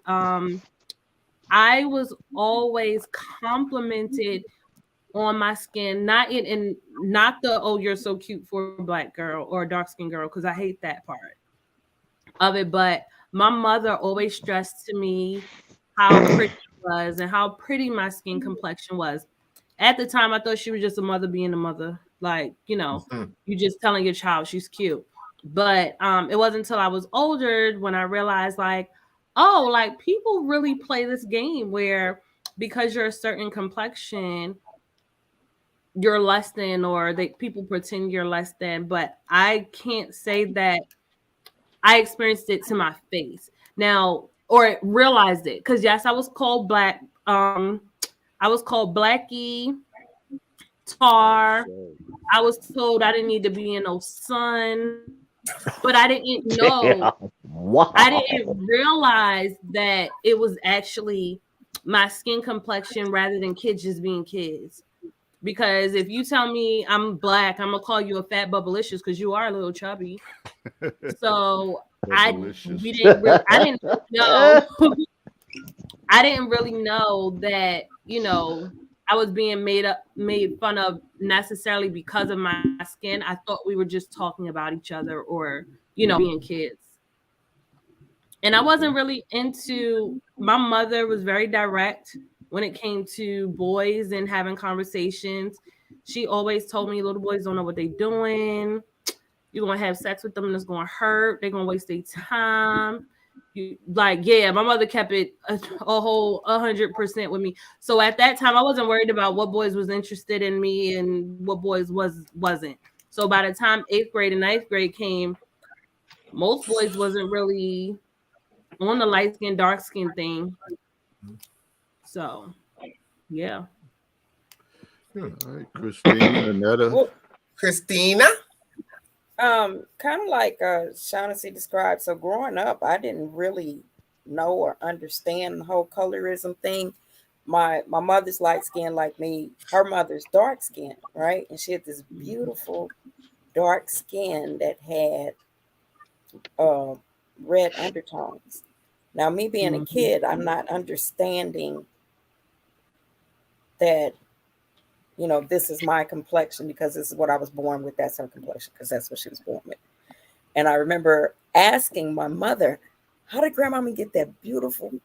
How did I want that? How do you get that? Right.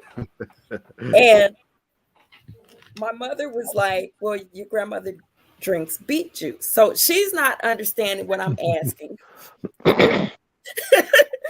And so I was like, well, I want beet juice because I want to look like grandma.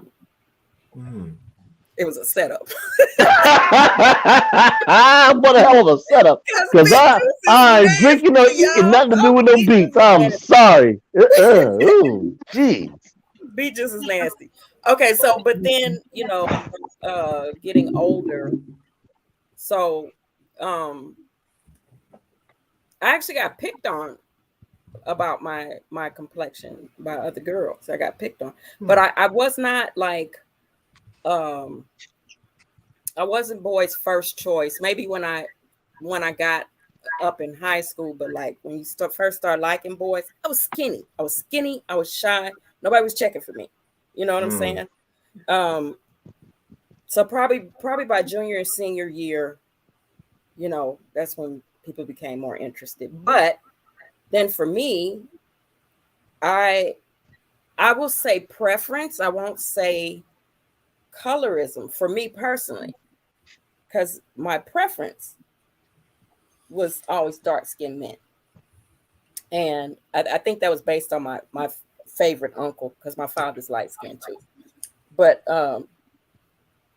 but I've dated light skinned men, dark skinned men, tall, short, skinny, and fat. So it's been more so about personality. So for me,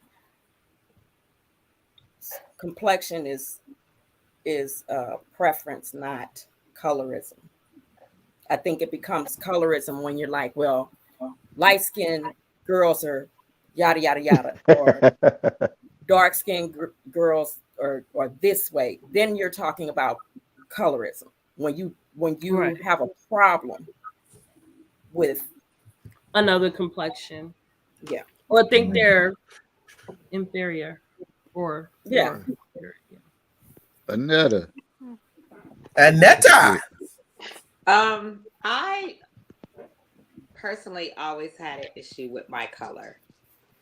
Because out of my siblings, I was like the darkest one.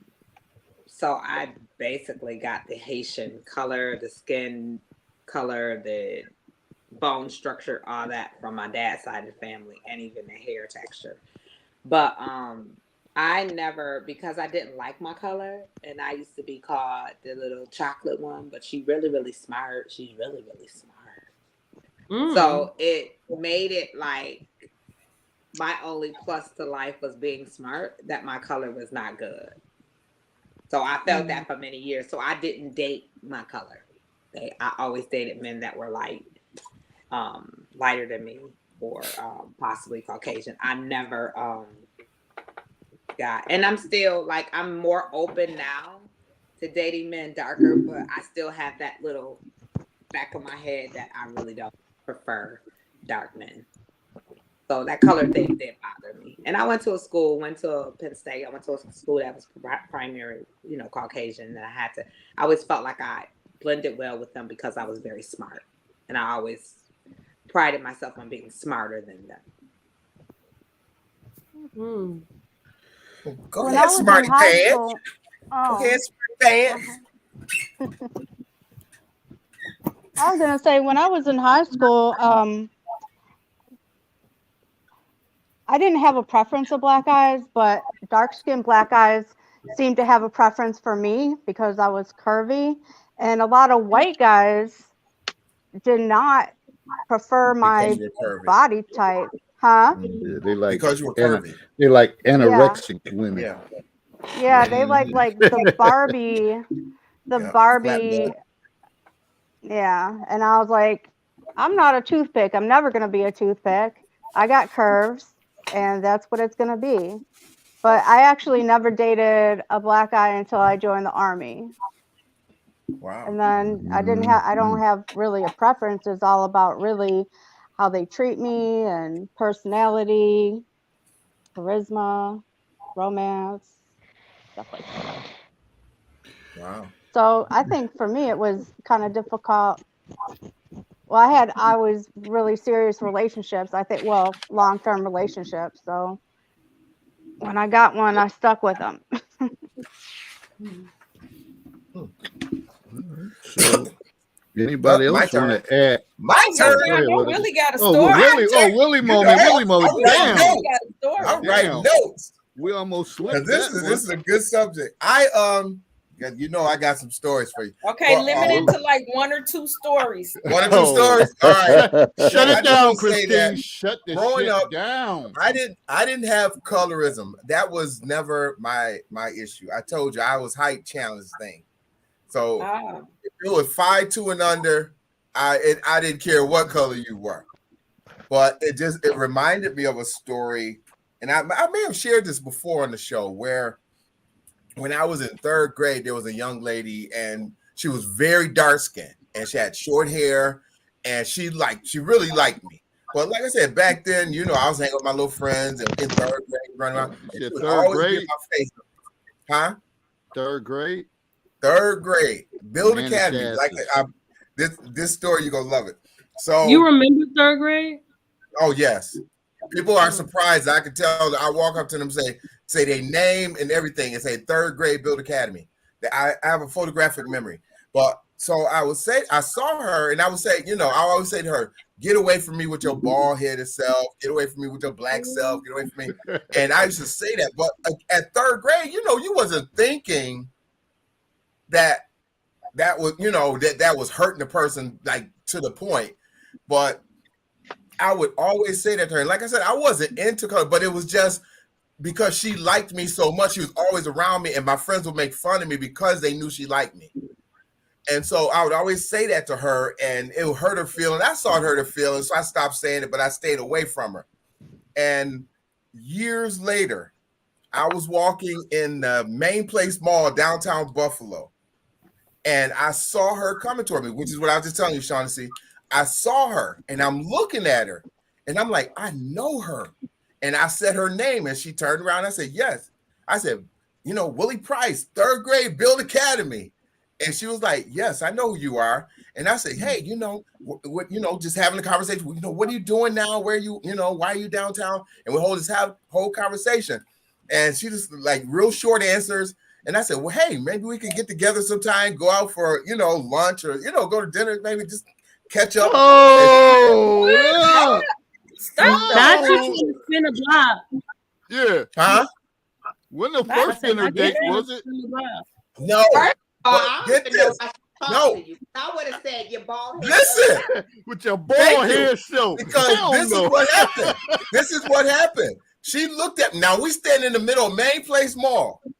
She looked at me. She said, go out with you. All of a sudden, she started at the top of her lungs.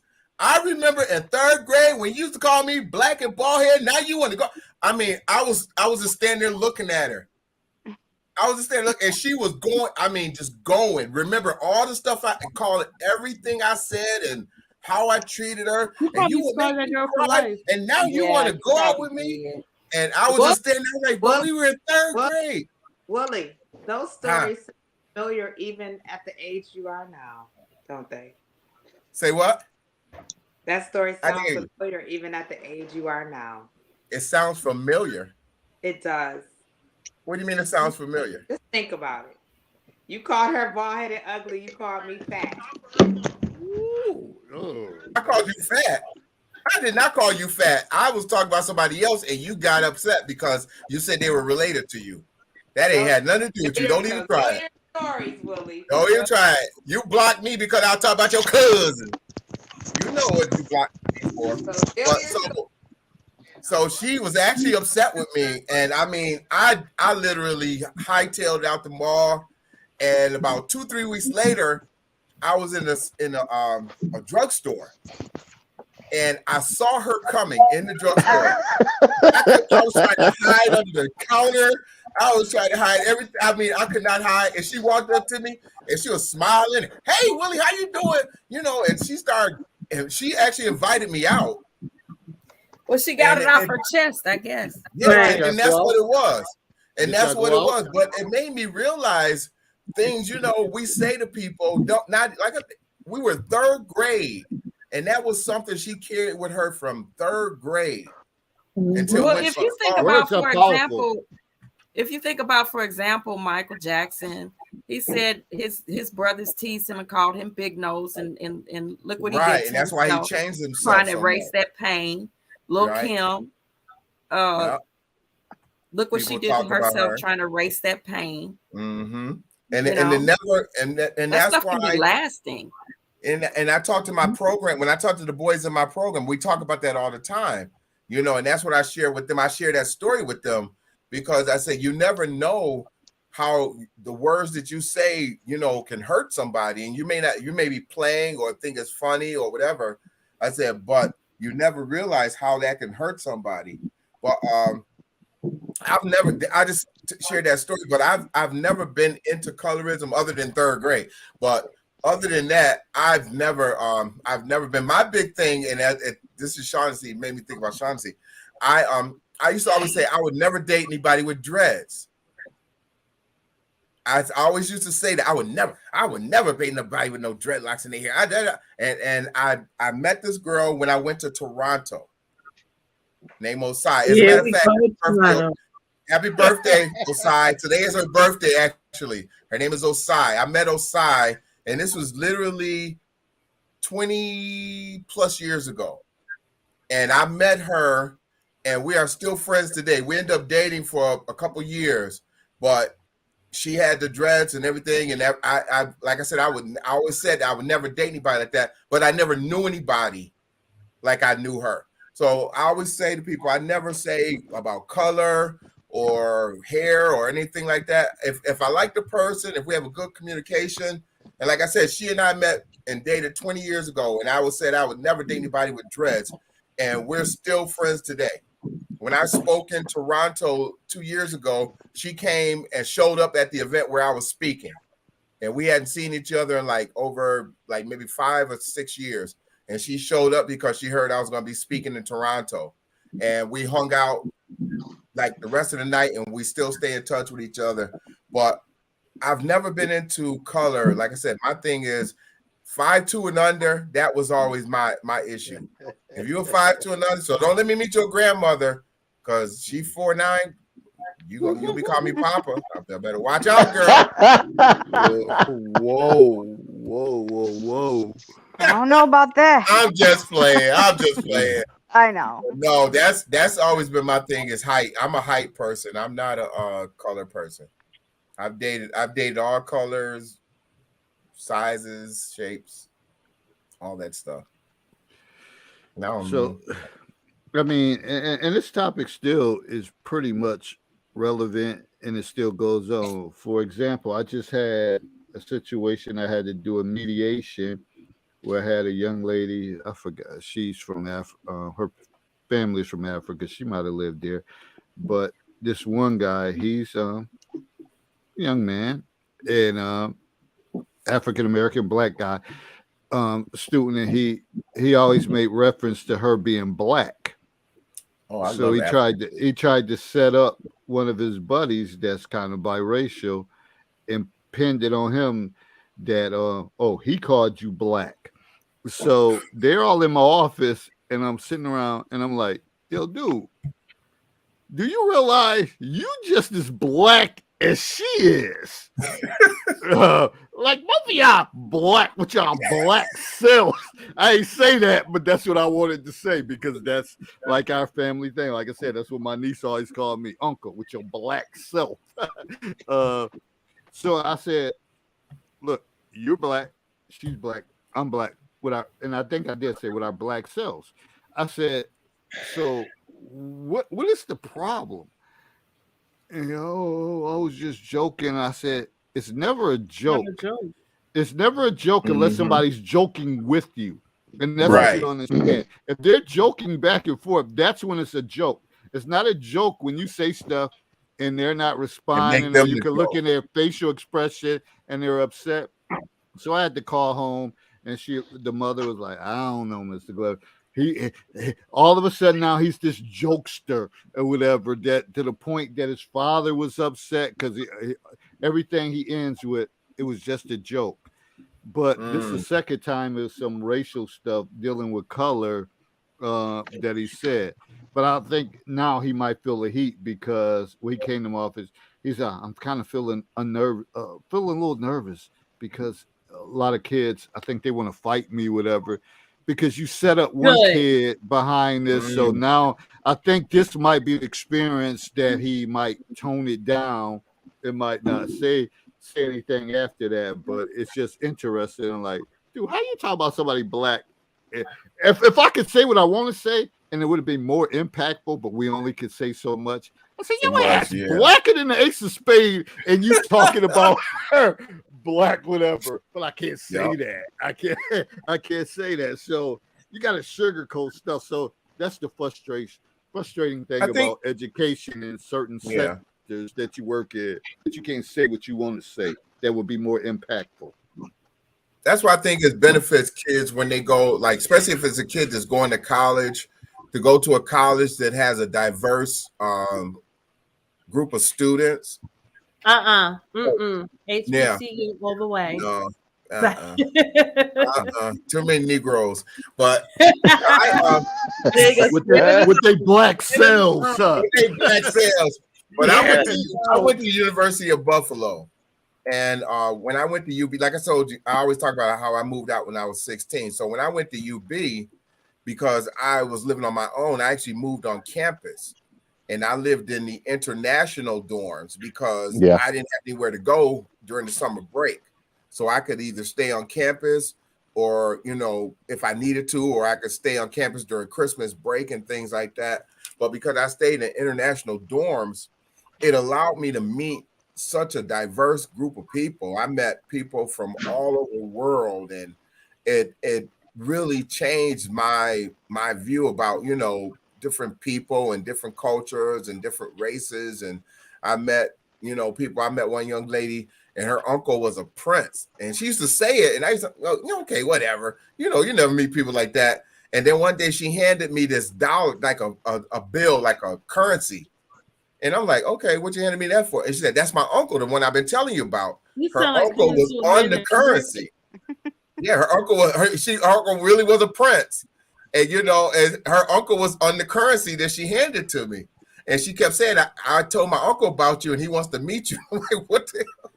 But it was just really funny that I met so many people when I was at UB. And that's one of the things I liked about UB was that you met people from all races, creeds, colors. Like when he's talking about meeting people from Africa, my roommate was an African, and I dated a girl that was from Africa, Farai. And it opened my eyes to how different people are, but how similar people are at the same time. And so just getting to learn about cultures and learning about how people are. So I never really looked at color because I just look at how a person is. And if I can hold a conversation with you and have a good conversation and get to know you, then like I said, most of the people I've met, we're still friends today from UB, and that was something that was like the highlight of my education at University of Buffalo, was just meeting so many people from all over the world. 20, 30 years later, I'm still saying, I know these people, and and getting together with them. A friend of mine now, we've been out of college since, a while. And he just had a birthday party, and a bunch of UB people went to the birthday party. I couldn't go because they had some stipulations that folks couldn't come. So I ended up not going. But that was one of the highlights of going to college, a diverse college, is you get to meet so many different people and just really broaden your horizons. That's what made me want to travel. Open your mind. Okay. Yeah, that's what made me want to travel and go places. And like I said, I ended up like going to, I've traveled so many places that I never would have imagined going, just because I met people who've lived in those places, who have talked about those places. And it made me want to go see, the places they talked about or what they called home. The only place I've never been that I still really don't have a thought about going to is Africa. I just, for some reason, I just never had a desire to go to Africa. But Africa is What do I do? I've never had, and people, I've had opportunities to go, but I don't hate it. It's just something about it just made me not want to go there. And I've seen pictures like how beautiful it is. Not just, I have friends that gone to South Africa and to show me the cities. I've gone to Toronto and seen displays where they showed the real Africa and how beautiful it is. But I've just never had a desire to go there. Africa is beautiful, and just know when you go to Africa, it's going to change your whole perspective. On your perspective on people. Every time I went to Africa, I came back with an empty suitcase, because you just giving away your toiletries, your clothes, you just giving away. How many times you been to Africa? 3 times. Oh, wow. Nice. I thought about going to Egypt, which is part of Africa. I've been recently, somebody just sent me something about going to Egypt in October. I'm looking at it, but even there, I still. And 14-day trip, isn't it, for Egypt? Yeah, that's why I'm not thinking. That's why I don't want to go. To fly there? You gotta go places like that. You gotta go an extended time like that. You can't go. Yeah, because they go in a lot of different places. You can't go to Jerusalem in 7 days. Yeah, they go in all these different places and Nile rides and all this stuff and all this stuff. And I think it would be nice, but just 14 days, just my heart. Now what? Hold on. Just so I'm clear, you can't actually fly there, vacation, and fly back. or is it just an itinerary that has to be taken? It's a group. It's a tour, like a group tour. So it's a group of people. Yeah, when you go on those group tours, you go, you go in a group and you have things planned out for you. Like I said, I can never take an excursion like that. They're in one city, then they're catching a plane to another city. You don't have to do all of the excursions that the group do. I go on a group tour. It's like over 100 of us. And we're right, but I'm just saying they have all those things going on. Yeah, you don't have to conform to the group. I don't always conform to everything the group does, but yeah, I said I thought about the Egypt trip, but like I said, I'm not trying to go that long. And I don't know, maybe I'll go to Africa. Maybe God will bless me to go to Africa one day, but I don't know.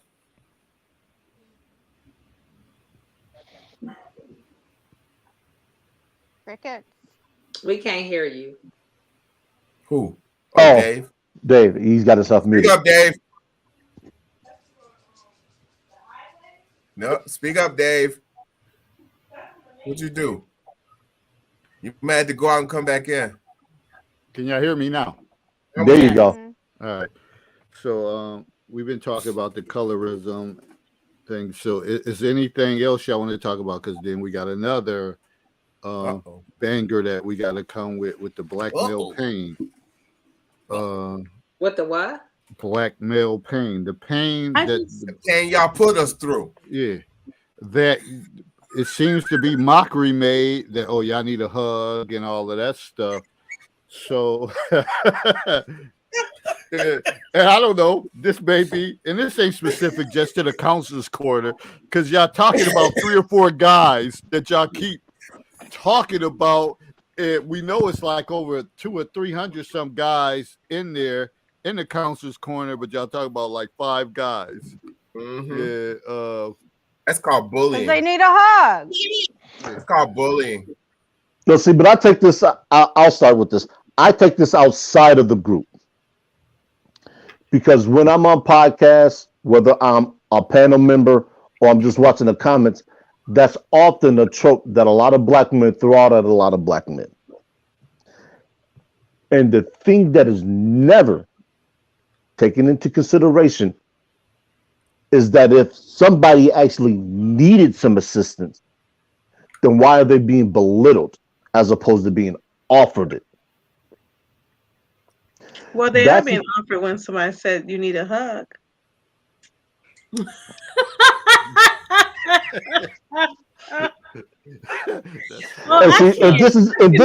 This is exactly what I'm talking about, the derisive nature at which the comment is made from.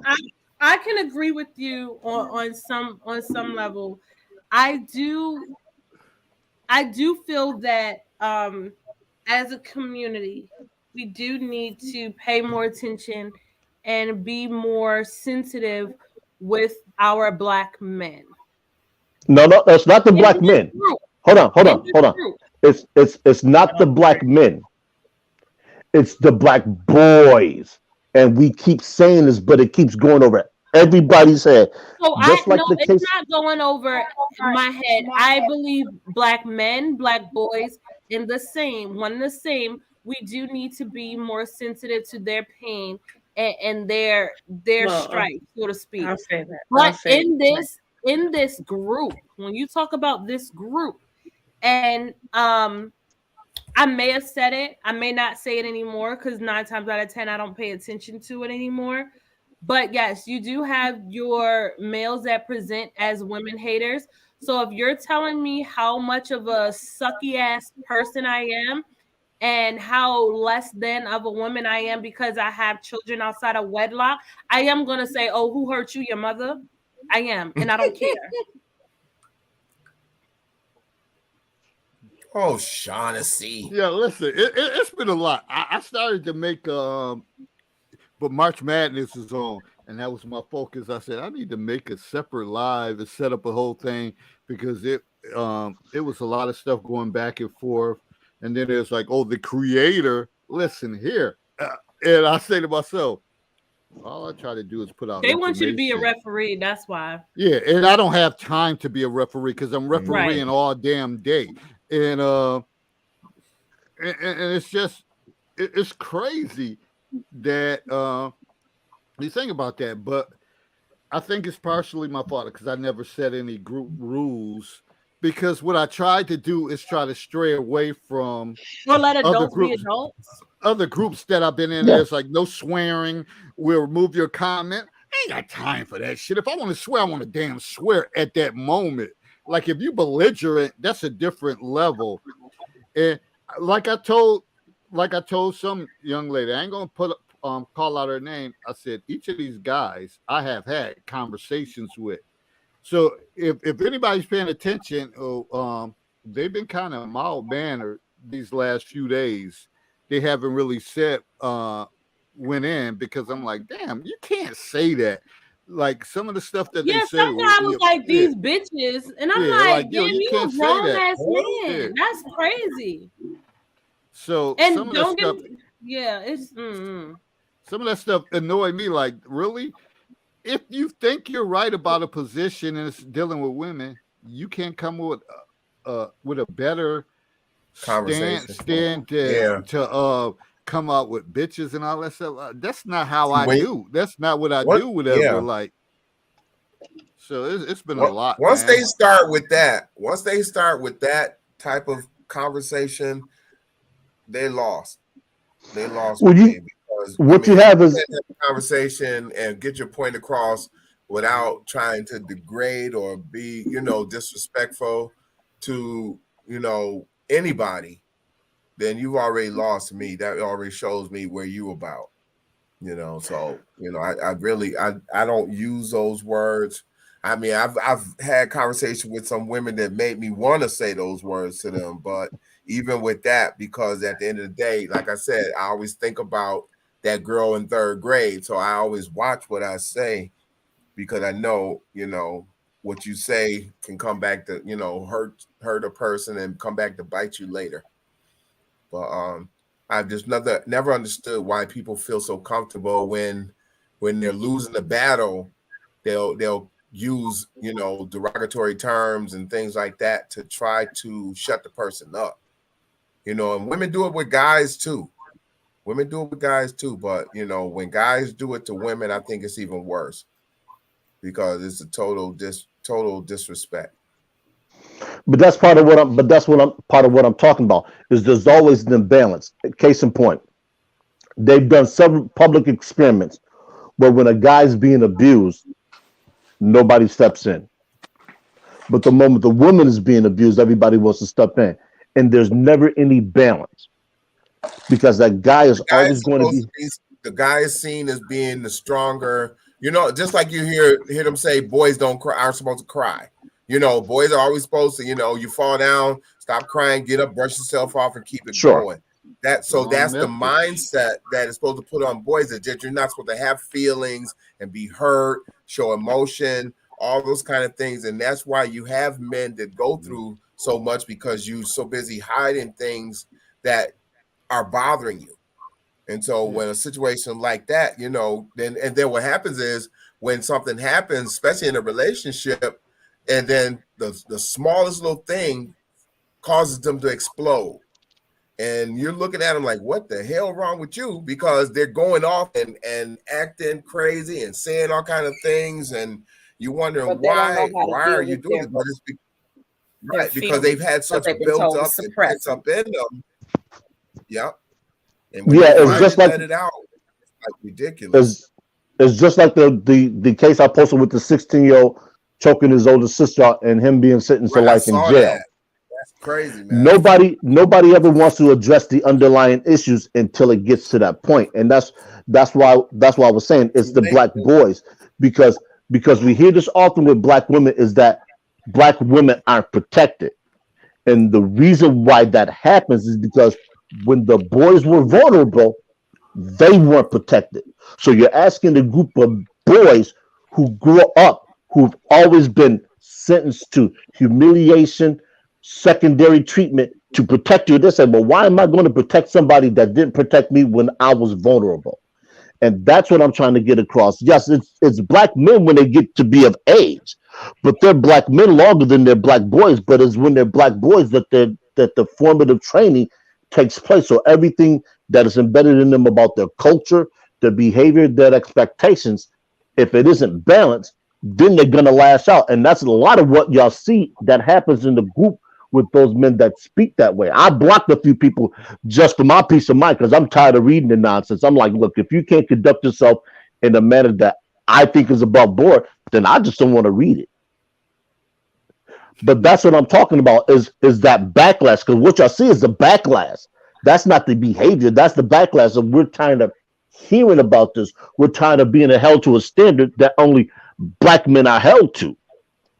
So if black men are going to be held to the standard, then you got to accept the backlash that comes on the back end, whether you think it's fair or not. And that's what a lot of people don't want to deal with. You know, being a mother, go ahead, look here, look here, go ahead. I was gonna say, just being a mother of like 3 boys. No, I agree with you that Herb, that in trying to see that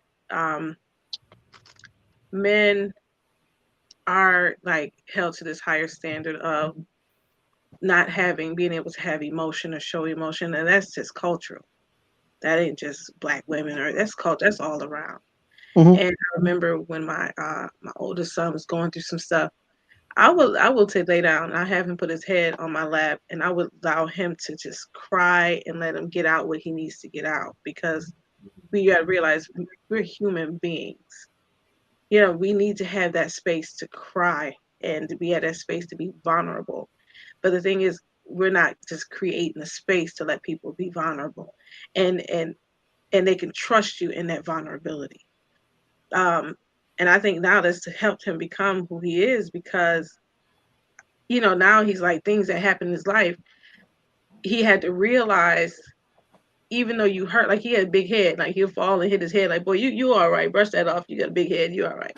Because he did, his big head was so big, he'll tilt over and fall, you know, he had a big head when he was a little boy. Mama got a big head. I'm just playing. Hey, Lakia, how you doing?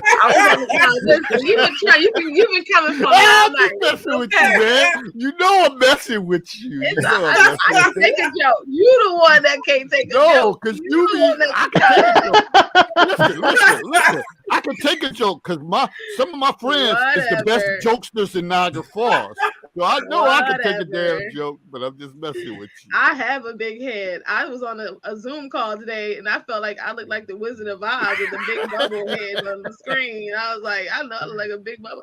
But anyway, we got to give that balance. There was times I would be like, boy, get up, you fine. And then there was those moments I'd be like, cry it out, you good. You know, mom, you know, I got your back.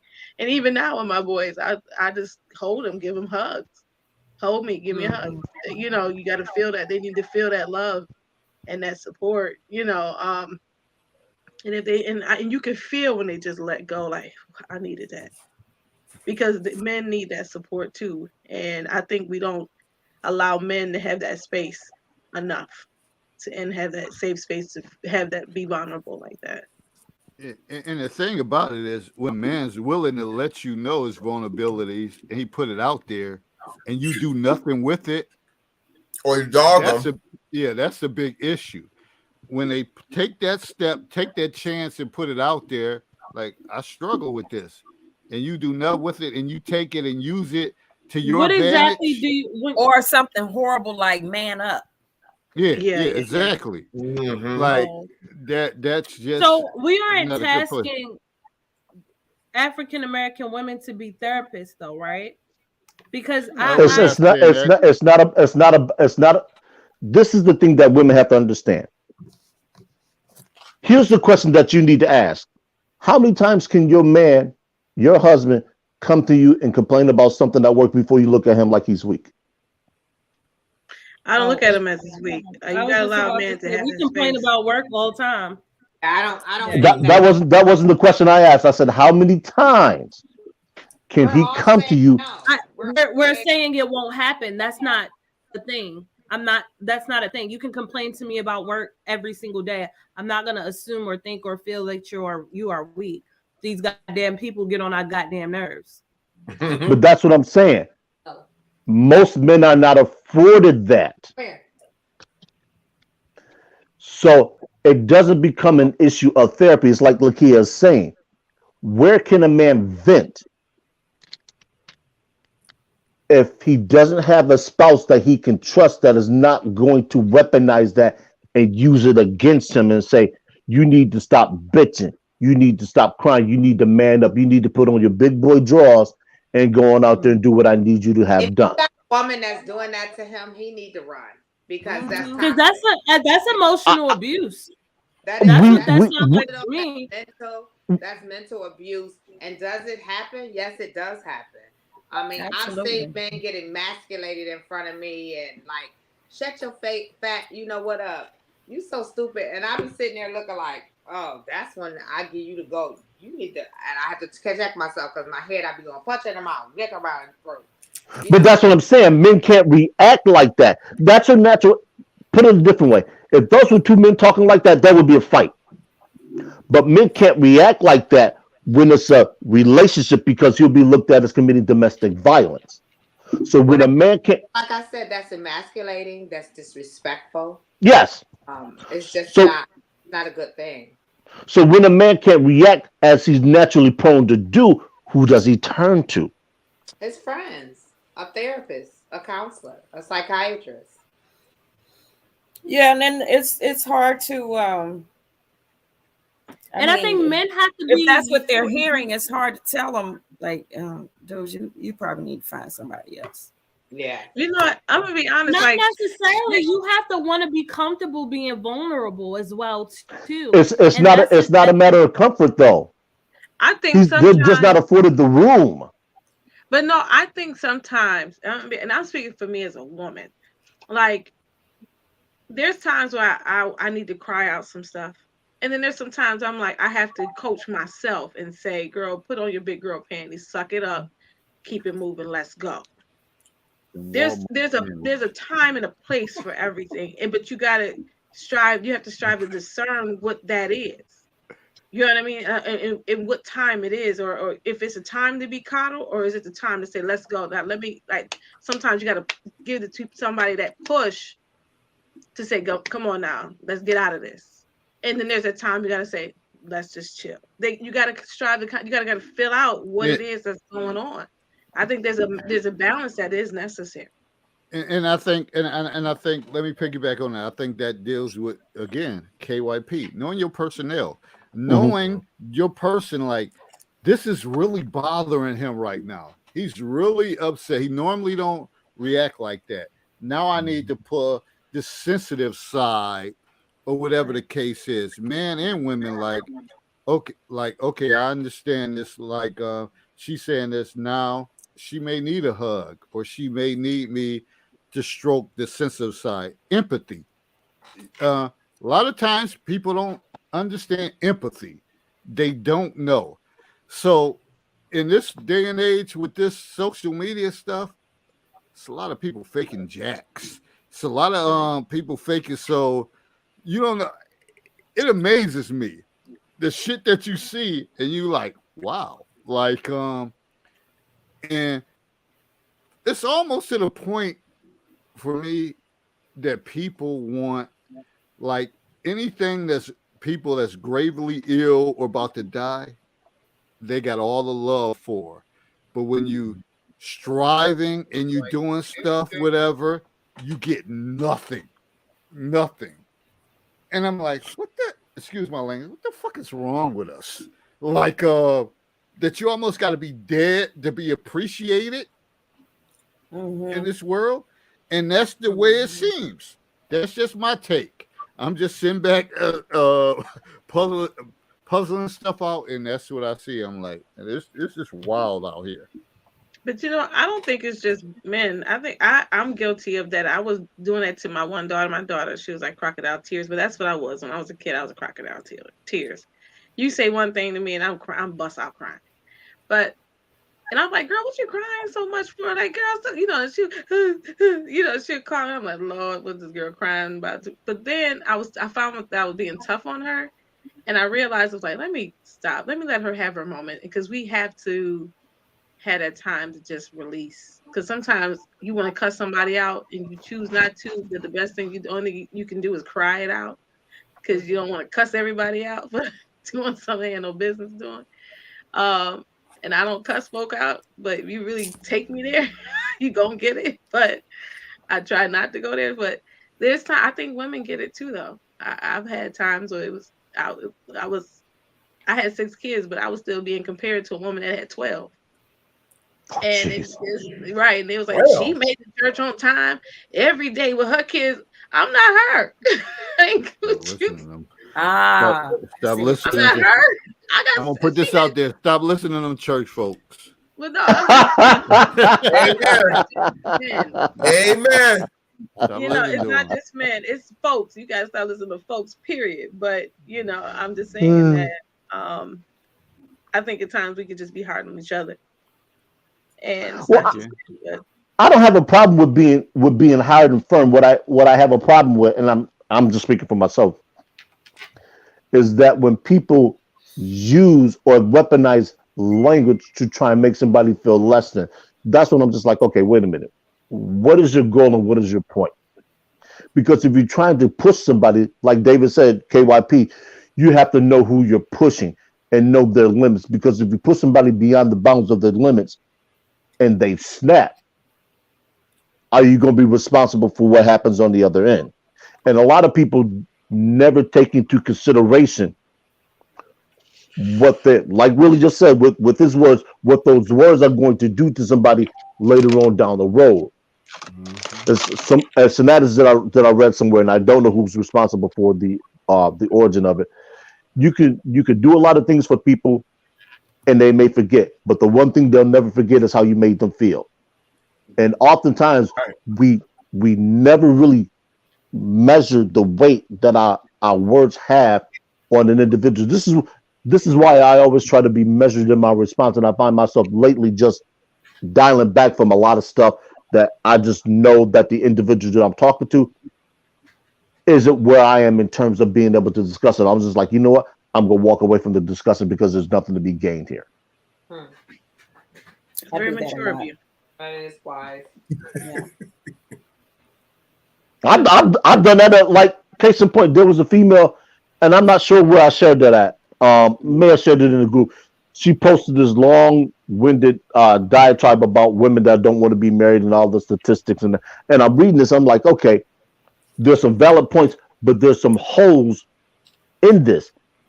I went and looked at her profile. I said she's not even old enough for me to have this discussion with her, and she talking about she's wanting all the smoke. I said, you know what? I said I don't have the I've seen time nor the inclination to deal with this. She wanted it with you, Herb. She said, "I want all the She smoke with Herb and Lewis." she is not prepared. She is not prepared. She You talking about she didn't already want know who wants the smoke for real, to. for She real. talking about she didn't want to deal with feelings. She wanted to deal with facts, and she hadn't posted anything factual in that group. One of the things she posted was from a law firm about the reasons for divorce, and I'm thinking you go to a law firm for the reasons for divorce when they can only tell you about the cases that they've held. Everybody sitting here and everybody that knows anything about divorce knows the top two reasons for divorce are finances and infidelity. It has less to do with female satisfaction. So once I started seeing stuff like that, I was like, yeah, nah, this this is filled with holes and wouldn't hold water. A lot of it's abuse. A lot is abuse too, and abuse physically and mentally. But let me ask this question. Of the women on this panel, how many of you have been in a relationship where you've been physically or mentally abused? Just raise your hand. Wow. Every one of them. 4. Now, did you leave that relationship? When you let me preface this, when you were married. Because that's what her post was referencing when I the was woman was married. married. Listen. Let me tell you something real quick. I had a moment today. I'm gonna be transparent. I had a moment because I was reminded of when I was falsely accused by my ex, who we're cordial, we're cool now, that I tried to run him over, and I had to turn myself in. I was in. A lady told me on the phone, you just come turn yourself in, and they're gonna, you go for the judge, and it was so far from the truth because he was abusive. He tried to be abusive physically, but then I called the police on him, and then he he knew he couldn't hit me because I called the police, so he abused me mentally with his words. Now, yeah, y'all see my size. I was like 20, 30 pounds smaller than I am than I am now. And he would call me fat. He was like, I only hold the fat woman, a woman for the police. Well, a fat woman for the police or something like that. He would always say. Made me feel like I was fat. Yeah, right. So I'm like, I looked good. But anyway. And See, he I I gotta had add. I had so I had to go turn myself, and I had a dress on, beautiful dress on, my heels on, and they put me in handcuffs and shackles on my feet. Oh, And that thing was one of the worst feelings you could ever have. And I couldn't, it's like, it's not like I was like, just tears just rolled down my face out of just disbelief that I'm in this courtroom in shackles. And everybody looking at me like, what is she doing here? What is she doing? But it's lied on me because he couldn't wait to put me in jail because I had called the police on him that one time for hitting me. You had shackles on? Oh, they had you in court with handcuffs on? With handcuffs and on my feet. They do that. They do that when they bring you in for trial just to make sure you don't run. Doesn't matter what the crime is. It Yeah. was like they was trying to charge me like felony because I'm going for my pistol permit, and I had to get that charge and get it's expunged. It's sealed document. I'm sharing it because the fact of the matter is that I know I have love and forgiveness in my heart because I talked to this man. I helped this man any way I could. His car broke down. I said, dude, if you want to use my other car, go right ahead. I know I forgave him for what we went through, but mentally, some mental abuse. I was like, I can't live like that another day, another 10 years. I had to ask myself that we were going on our 10-year anniversary, and I had to ask myself, am I going to live like this another 10 years, another 5, another month, another week, another day? I said, nah. And I left. See, So that's crazy out there. So people try to act like, oh, women just divorcing because no, they need to stop lying. Women divorcing because we've been getting cheated on, beat on, mistreated, and all that other good stuff. Women filing for divorce, yeah, because men happy in being an abuser. Men are happy at being in a place where he comfortable. I don't give a damn what she doing, but I'm fine. Yeah, men happy in that. You do realize that the rates of abuse between males and females is about equal. Hold on. I don't know about that, but I know I hear more about women it's not about a no. I don't think so. I don't think so because I don't see a lot of sheltered homes for battered men. And you know why you won't? Because society doesn't dedicate it to men. The same reason why they don't dedicate homeless shelters to men. Yeah, there are plenty. I won't make that statement. The only reason why, because I just had something recently at one of our facilities, and the husband was getting beat up by the wife, and so was the 2 boys, and it was purely hell trying to find placement for them, for him and them 2 boys. So I won't make that statement because it happens. And unfortunately, men do not have the resources or the programs in place as often as the women do. So because I'm in the mud of that, I see it. I don't know. Maybe it's an area thing. It isn't. It isn't. And I'm just saying, listen, again, I'm saying maybe it isn't. An area thing. And from what I know and what I see in my location, in my area, for every women's shelter, there is a men's shelter as well. There is a men's shelter where they can have with their kids, and there's a shelter for men by themselves. There's shelter for abused men, rehab. It's like literally just like DC, you're right. DC have it, but we do not have it here in Buffalo and Niagara Falls. I think it's an area thing because today was full, and that's their city mission, and that's a family shelter, so it's not right. For you. We used to have men's shelter, a men's shelter here, but I'm not sure it still exists. I think they finally took that building and is Buffalo considered a small city? No, Buffalo, the second Buffalo is largest actually a city in New mid-sized York city. second State. largest city in New York Right, State. right. That's what I was thinking because just based off of what you guys are saying, because I We know have in city DC, I know mission. in Baltimore, I know here in For Virginia. men, and we have a total of 3 missions shelters for men. So y'all think it's equal that men are being abused as just as equal as women are being abused? Yeah, but men don't get to express their feelings But like most men that. do not So report abuse. yeah, Most so men do it's not different. report abuse. Yeah, Yep. Most men, and the reason why they don't report it is because it's humiliating to them. It's a bad. It's a stigma. yeah. Yeah, And they look at it as The less stigma than. for growing up, whatever. That don't cry.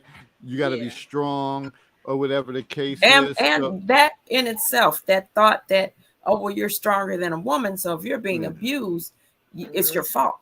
Yeah. Mhm. Let me ask this You're question: right. like, can anybody like personally like raise your hand and that you know someone, a man that's being abused right now by a woman?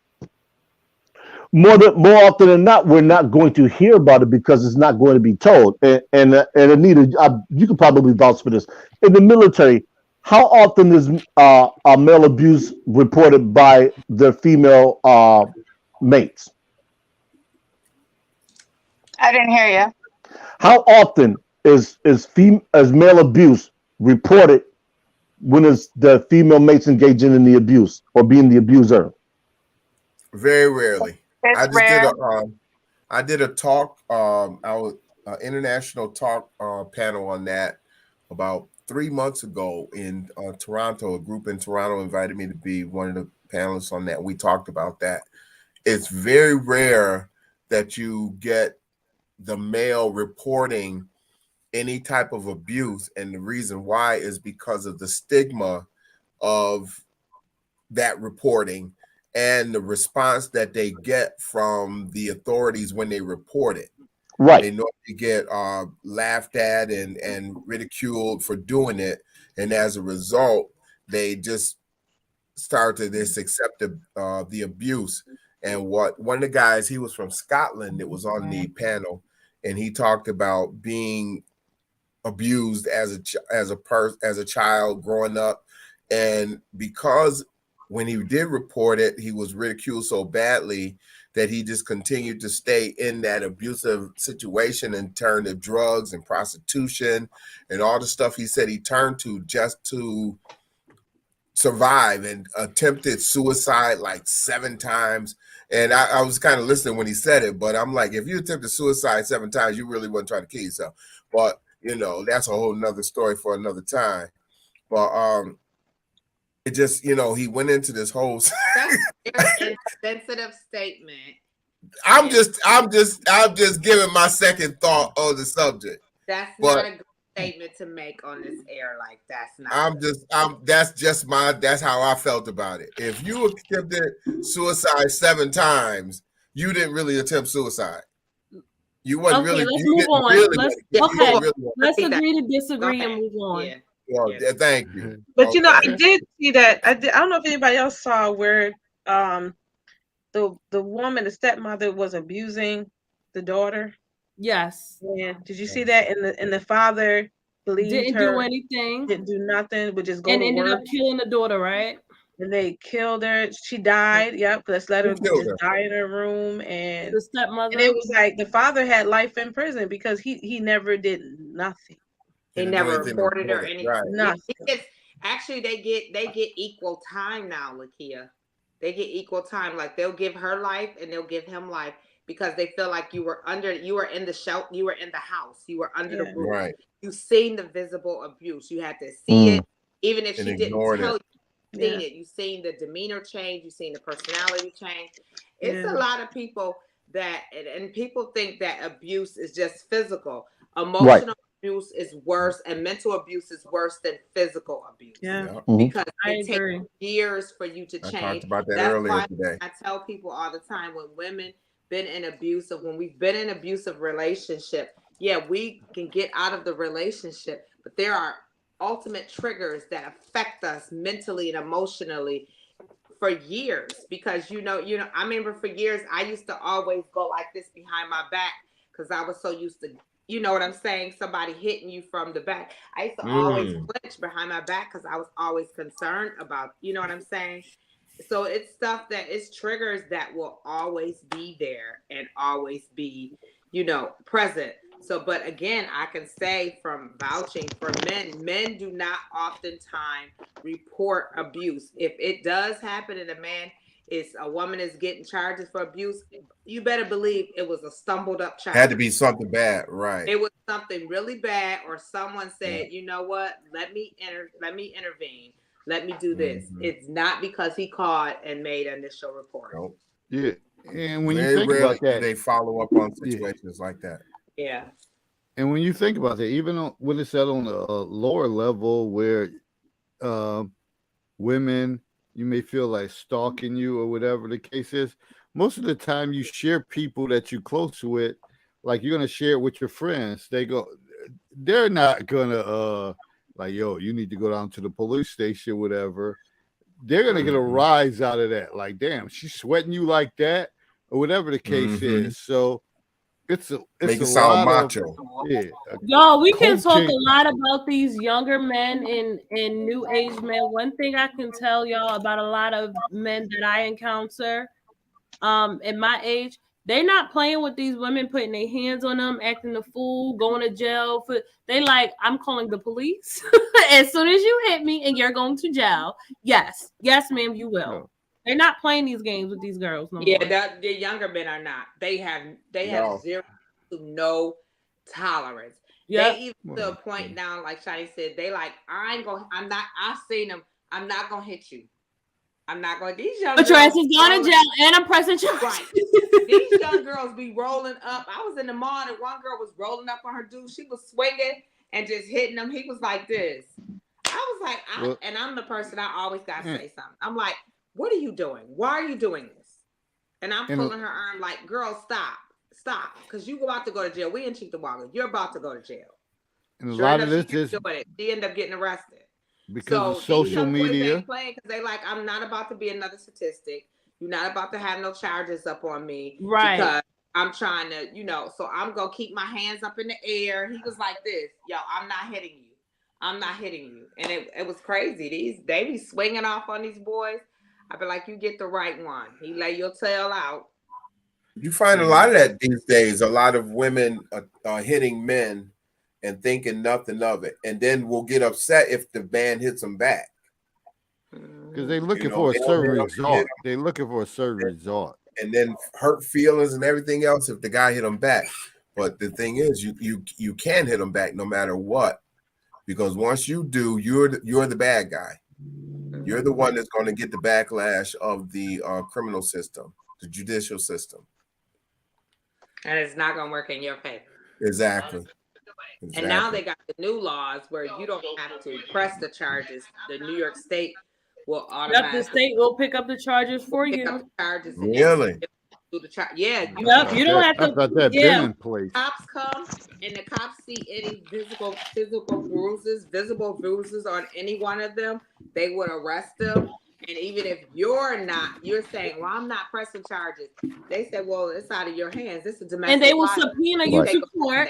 Yeah. Wow. So they court and issue a order of protection while the case is going on. If you have any contact, you're getting arrested. Wow. See, so it's best to even avoid people who you even think that has those tendencies.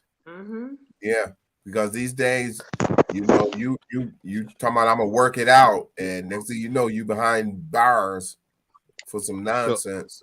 So how do you win? How do you win in this situation? Because a lot of times people go back into situations, especially when the cops don't came in, you going back and forth, going back into situations. So they had to implement some safety guards with this law to say, you know what, if this happens again, this is going to happen. You got to do something, try to safeguard people in some type of way, form or fashion, because how many people on this panel know people that went back into an abusive relationship after they left?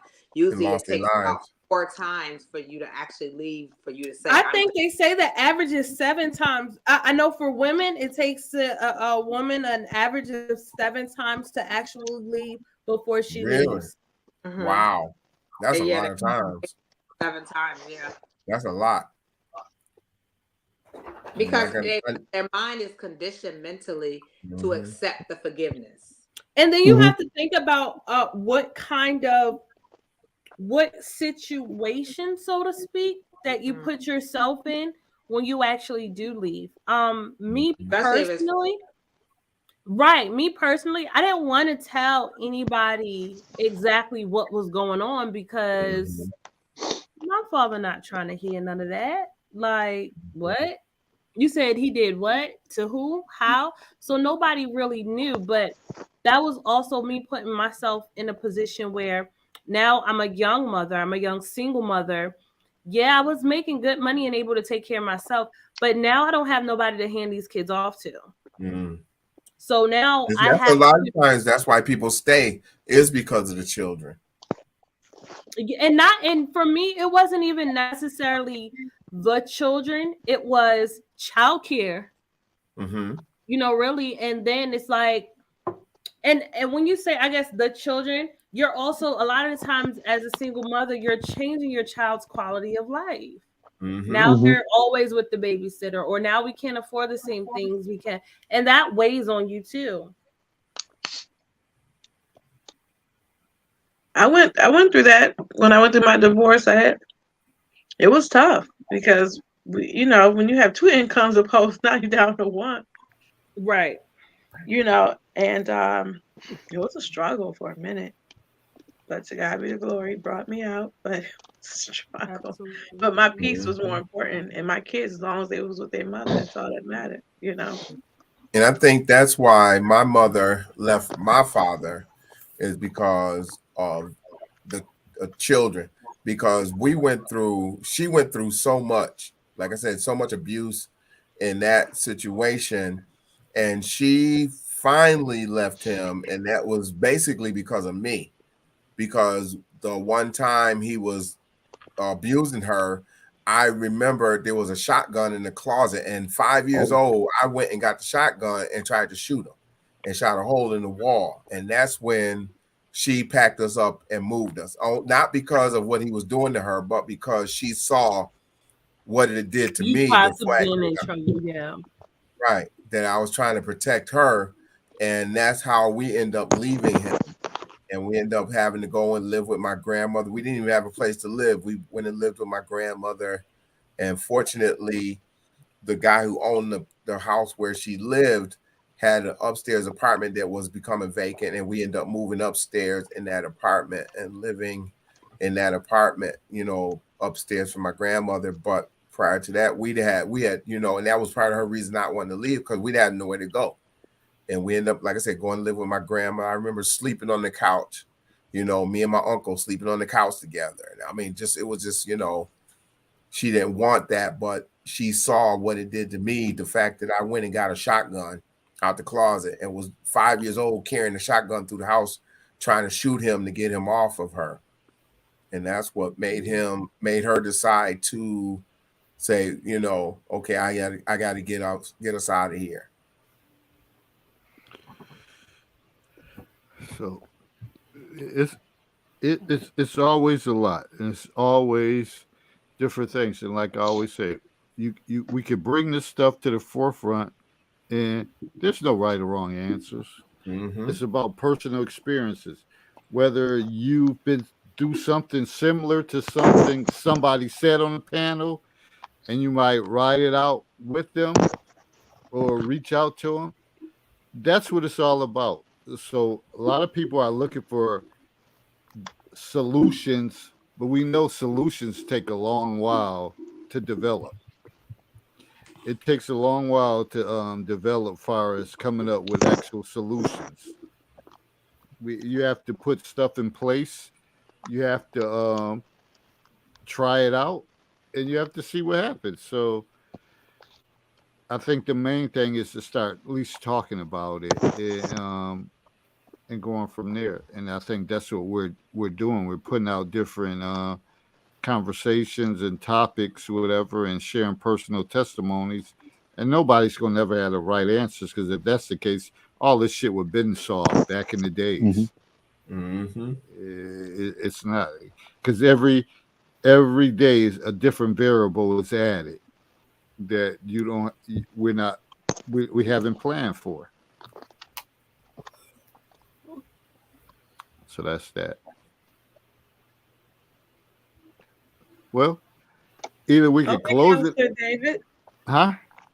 It's okay, Counselor David. Look here, Counselor look Glover. here, look here. Don't Okay, start. Counselor Glover. Look here, don't Counselor start. Glover. Call up from the bottom of the stairs. Don't call me Look from the here, upstairs. look Now we here. ain't going back there. I'm glad we can laugh about this now, Herb. We've come a long way. Look here.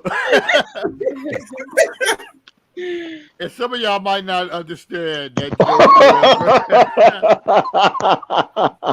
joke. We've come a long way. But that was a joke that when Herb you said dress look here, you said it was from the bottom of the stairs. When you're at the bottom of the stairs and you calling somebody like, look here. That was funny. It's so graphic.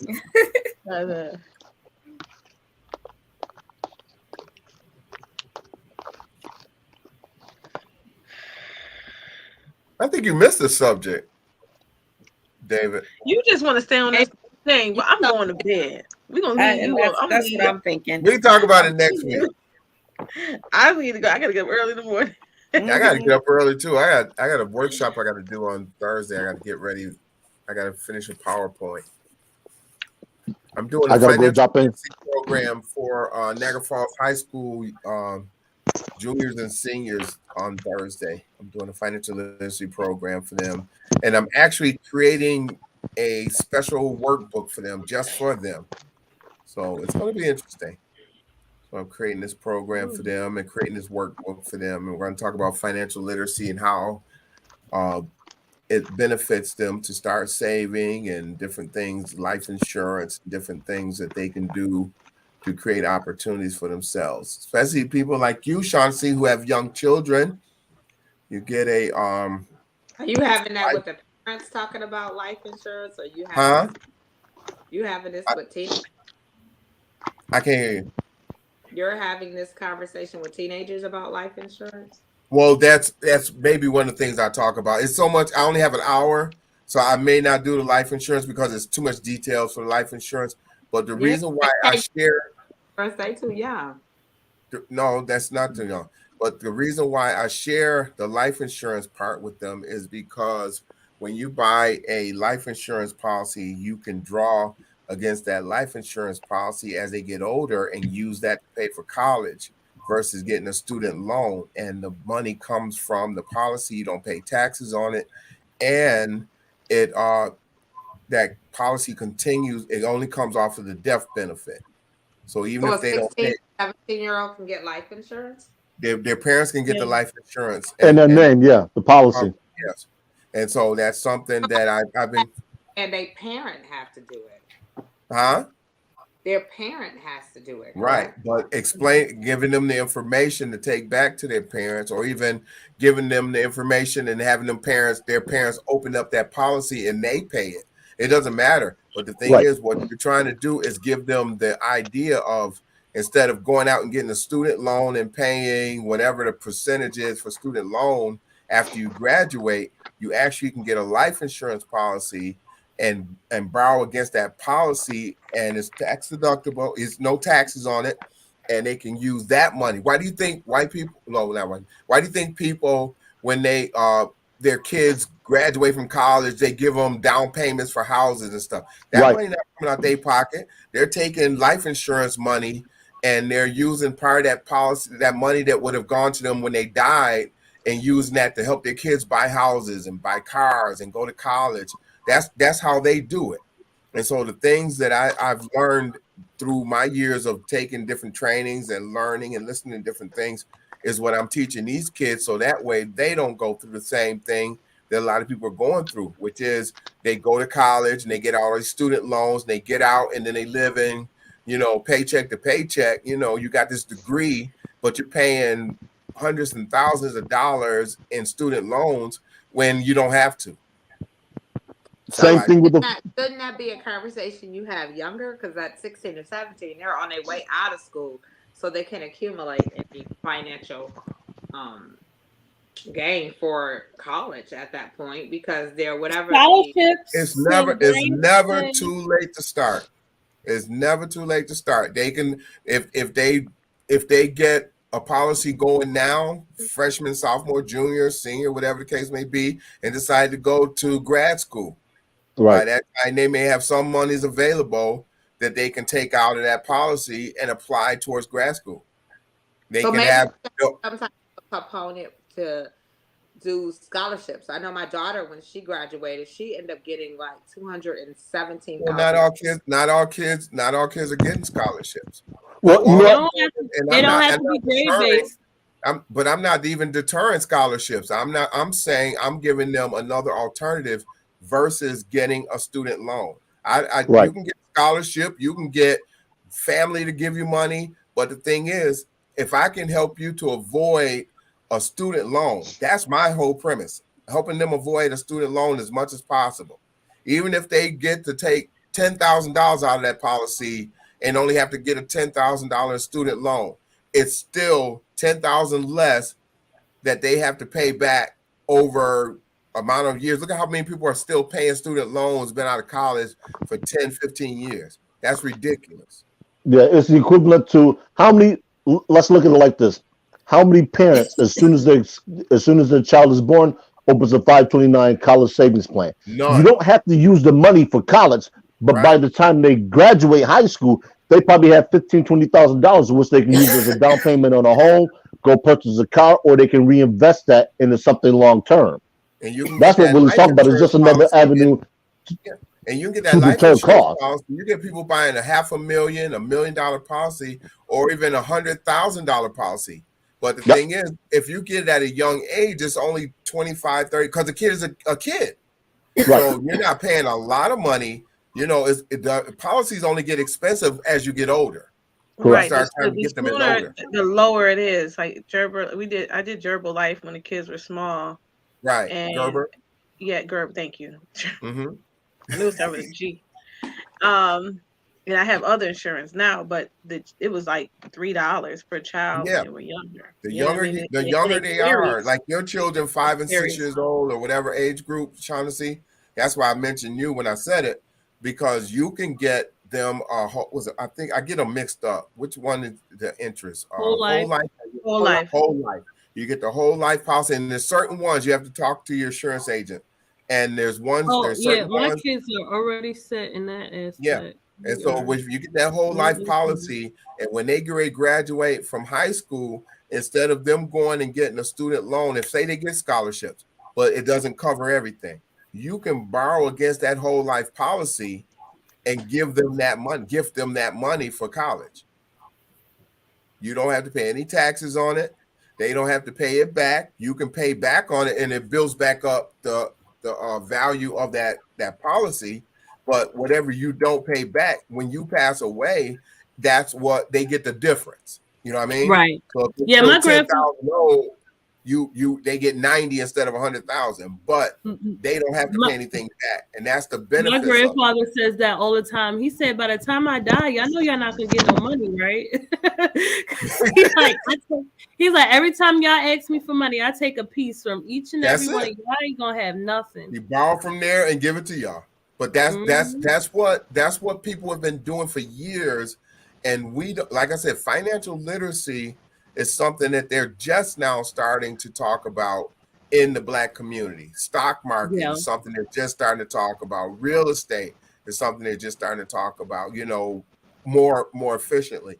But the thing is, if we take those things and still apply them, it may not have helped us as adults, but our children's children and things like that, helping them to get on a firm ground where they can provide generational wealth for themselves. That's the whole key. You have people that say, well, I don't want to get insurance because I don't want nobody killing me for my insurance. That mindset is a horrible mindset. And I've heard people say that, and it's crazy. Well, the thing about that, even I was talking, I was muted for a while. Even far as with kids, far as education and doing all this stuff, you control your own destiny as a Mm-hmm. child. No one should be investing money, putting money. Let me put $100. Let me put 250. Let me put 300 toward my child's education. And Huh? Huh? Igor, if you listening, Igor, if you listening, I'm gonna tell you, I'm going on Dave Ramsey thing. You children dictate their own path far as scholarships. If you put in the work and you get A's and B's, as many colleges as out there, you can get a free ride somewhere. You can get a free ride somewhere. If you think that okay, that's not the case, whatever, we're gonna you're gonna do this or do that, you're gonna be you end up owing a lot of money, whatever, or paying back. Kids could dictate whatever if they get good grades, they're gonna get scholarships. But not That's if the the bottom parents Not line. all are. kids are getting good grades and But that get not So all scholarships so parents no, have that's and the don't good even thing. know parents. that. And So some don't why even know put that. money? So why put money into something Why not? that you never, because it's a standard of academic progress. If you Why not? don't Why progress, wouldn't you get life insurance so that way you wouldn't be going out now you're selling talking about T-shirts people and dying trying to and pay for whatever a and all that funeral? stuff. I'm just saying overall. I'm just saying over. You talk It's about if just still some life insurance overall. or that. It's So still wait, overall. You I, still I would need just want that to life make sure insurance, so I'm why not use it to understanding. benefit your family? Outside the life insurance, I'm want to Mhm. make sure I'm I'm not even talking understanding. about life insurance. Right. You're saying that as a parent, why do you have to invest in your child's college education? Yes, What I'm that's what he saying is said. what I'm saying is that if they do everything right and they get A's and B's.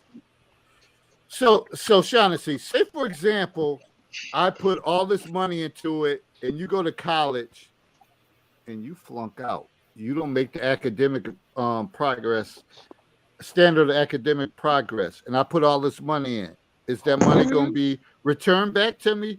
Hell no. I lost out that money. If you get That's your academically child. dismissed, That's the But gamble. okay, no, but on no, no, top of no, that, no, Dave, no, say, no. hey See, Dave, on see, top of that, that's the Dave, mistake. Herb understand. Herb Dave, understand. That's not okay, the Dave, gamble on you top of play. that, That's all not right, the Dave, But check gamble that's this you out. with play. anything with Check this out, children, Dave. though. So You that could. child No, goes to G, college. no. So that child goes to college, and you get some of that insurance money, and you give them the money and pay See, for you college. still He talking flunks about out. death and insurance money. I'm not even Listen. talking about that. So what are you talking about? How you talking about giving them the money to He's pay for just college? basically saying the notion of saving or putting You money into don't anything for you college. don't put So, money, you don't invest all your money into that. Like I gotta put all this money into a kid performing in college because you don't know what they're gonna do. You don't know so what they're let me gonna ask do. you. Well, you So know It what my depends on how you cousin talking about did. paying for it. What my I'm cousin did. talking about insurance, and you It's said still a not win-win though. insurance. It's really he's Why not would saying you that. give them He's money? saying it's a win-win situation. If your child doesn't go to college, okay, let's say you have enough for 4 years. The first year they drop out. You still got 3 years saved in the bank. Then okay, Hmm. that money can go to something else. That they money can can Yeah. go go Right. do a trade. that You money No, can can have go a then trade. in your Let's savings. be okay. You can let's be total real. Let's loss. be real. How many people had that money like that? Like that? Let's be That's what real. he's saying. We need to Yeah. start doing things like that. That's what That's he's why saying. I'm talking about doing, and the way to do it is not taking it and putting it in the bank. Is taking that money that you would put in the bank that would get 1% interest. You put it into a life insurance policy that gives you 7% interest, and then using some of that money that can be used to help pay for that kid to go to college. If they flunk out after a year or a semester, they decide to start a business. You can help them start a business. You don't lose anything. All it comes off of is your death benefit. So I don't know about saving money because nobody's going to save money. That if that was the case, black folks would have been doing it forever. Everybody would have been doing it forever. But this what I'm talking about is something that a lot of us are not aware of that can be done and is being done by other people in other societies, other communities, to help their children, whether it's go to college, whether it's buy a home, whether it's get married, whether it's start To a start their business, life, whether it's, because I mean, either or. If what's the difference between me saving $50,000 for my child to go to college versus saving $50,000 for them to start their life? Well, Well, listen. one could be looked at as an investment. The other can be looked at as wasteful. yeah. And when I say that, I mean this. Let's say you give a kid $50,000 to go into business, and I'm that not giving business it. fails. Hold on, and the business fails. Mm-hmm. Conversely, if I give a kid $50,000 and that kid buys a house scot free, you know that you have something tangible for that money that's been spent. That's the difference, and that's what David's alluding to. Is you can take that money and put it towards that education, and if nothing comes of it, it's a wasted investment. He doesn't want to waste the investment. He wants to make sure that that money has something tangible to show for it. And But I it doesn't understand have that. to I be get a that. wasted But with investment. It doesn't have to children, be a total waste. I think if we think about this, right, and we think about children from the time they are born to the time they are 18, we could raise them however the heck we want to. They're going to do what they want to do regardless. So the gamble starts when you nut. You don't know what's Listen. going to happen. I'm Listen. just gonna share this. Kid, I think listen. That you money, should. that same money could Listen. be spent on lawyers and bail money. You Listen. never know. Yeah. Listen. Okay. Listen. They can use insurance money As for the that too. Jay-Z of school counseling, kids can go to school for free. Kids can go to school. All you got to do is get A's and B's. You ain't got to worry And what about if they don't get shit. A's and B's? You're But And what if why they don't not get A's do and see B's? it? that They and still want see to go to college. we're dealing I with have stories. we're dealing with other stuff or whatever. If you throw examples out there, I'm just saying. No, I said So what if y'all I said y'all so what worried if they about don't get breaking A's and B's yourself. but they want to go to Y'all worried college? about y'all worried about yourself. Oh, I got to put this money. I only make this much, but I got to put this money into my kids' college fund, and now your ass can't barely pay for this or that. But No, I there's don't think. Well, I'm opportunity not out living there. my life Ain't Yeah. like nobody that saying anymore. that, David. You're not doing There's that. opportunities That's out an there that extreme. all they have to do is go to school, apply yourself, and be at top at what you do, and you're gonna get mad money coming Are all towards your you. students doing You got that? to worry about Are that. all your students doing that right now in Never your school? mind. Never mind. Never mind. I'm asking a Never question. mind. Never Well, Are mind. all your I students? Hell no, Are that's you, not the get- case. I okay, get so what That's you're then, not the so the saying. case. ones that aren't So doing that's that, that's why what do you Dave do with Ramsey. them? That's why he said. So the ones that are Don't not doing invest that, what do you money do with into it. them? Do you Don't just kick invest them up? money You kick them into to it. the curb and say the hell with you? Right. Do And you what say if the hell with them? what if Because that that's what child throughout happened to me. school I they wasn't had getting to A's they, and B's, and my counselor told me I wasn't college material.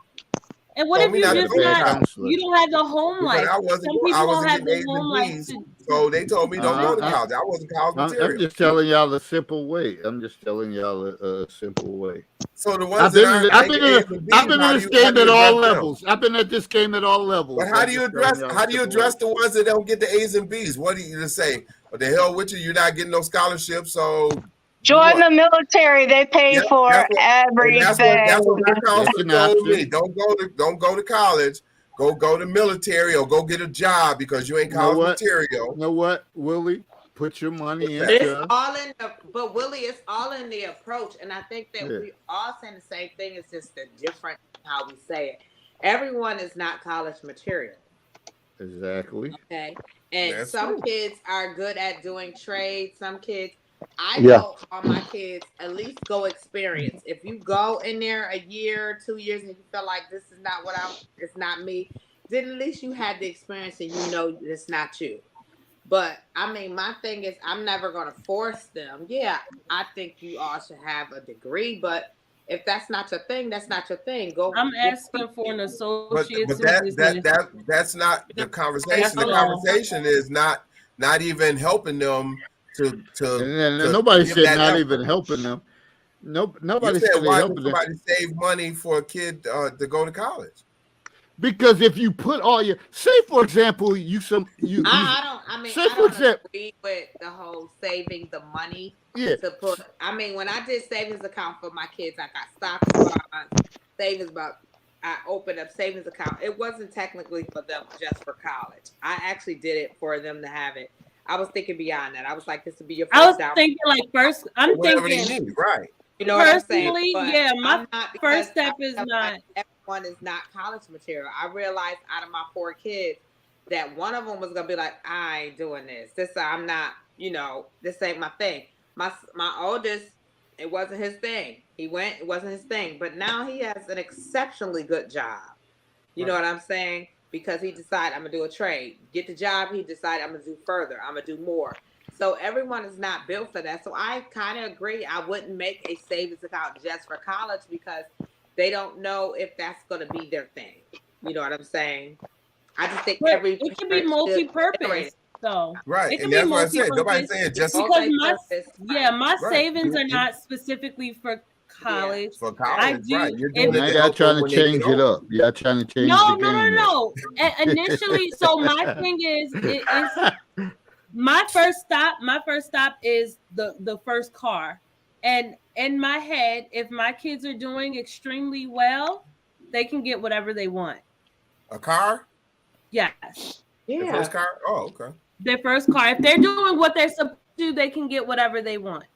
You If they can't not, say that they could get whatever they want because they might say they want something beyond your means. They might want a within Jaguar. reason. They might want a Within Jaguar. Within They might want a reason. Jaguar, Yeah, like so Uncle Willie. that's how we have to preference this. My Whatever only you can. concern was I asked Willie questions because you're teaching the kids financial literacy, but you got illiterate parents at home. Well, that's why our And program, and that's that's the why we big thing. started a nonprofit this year, because we want to do kids and families. That my agency is called A Better You Lifestyle, and we work with the youth and the families.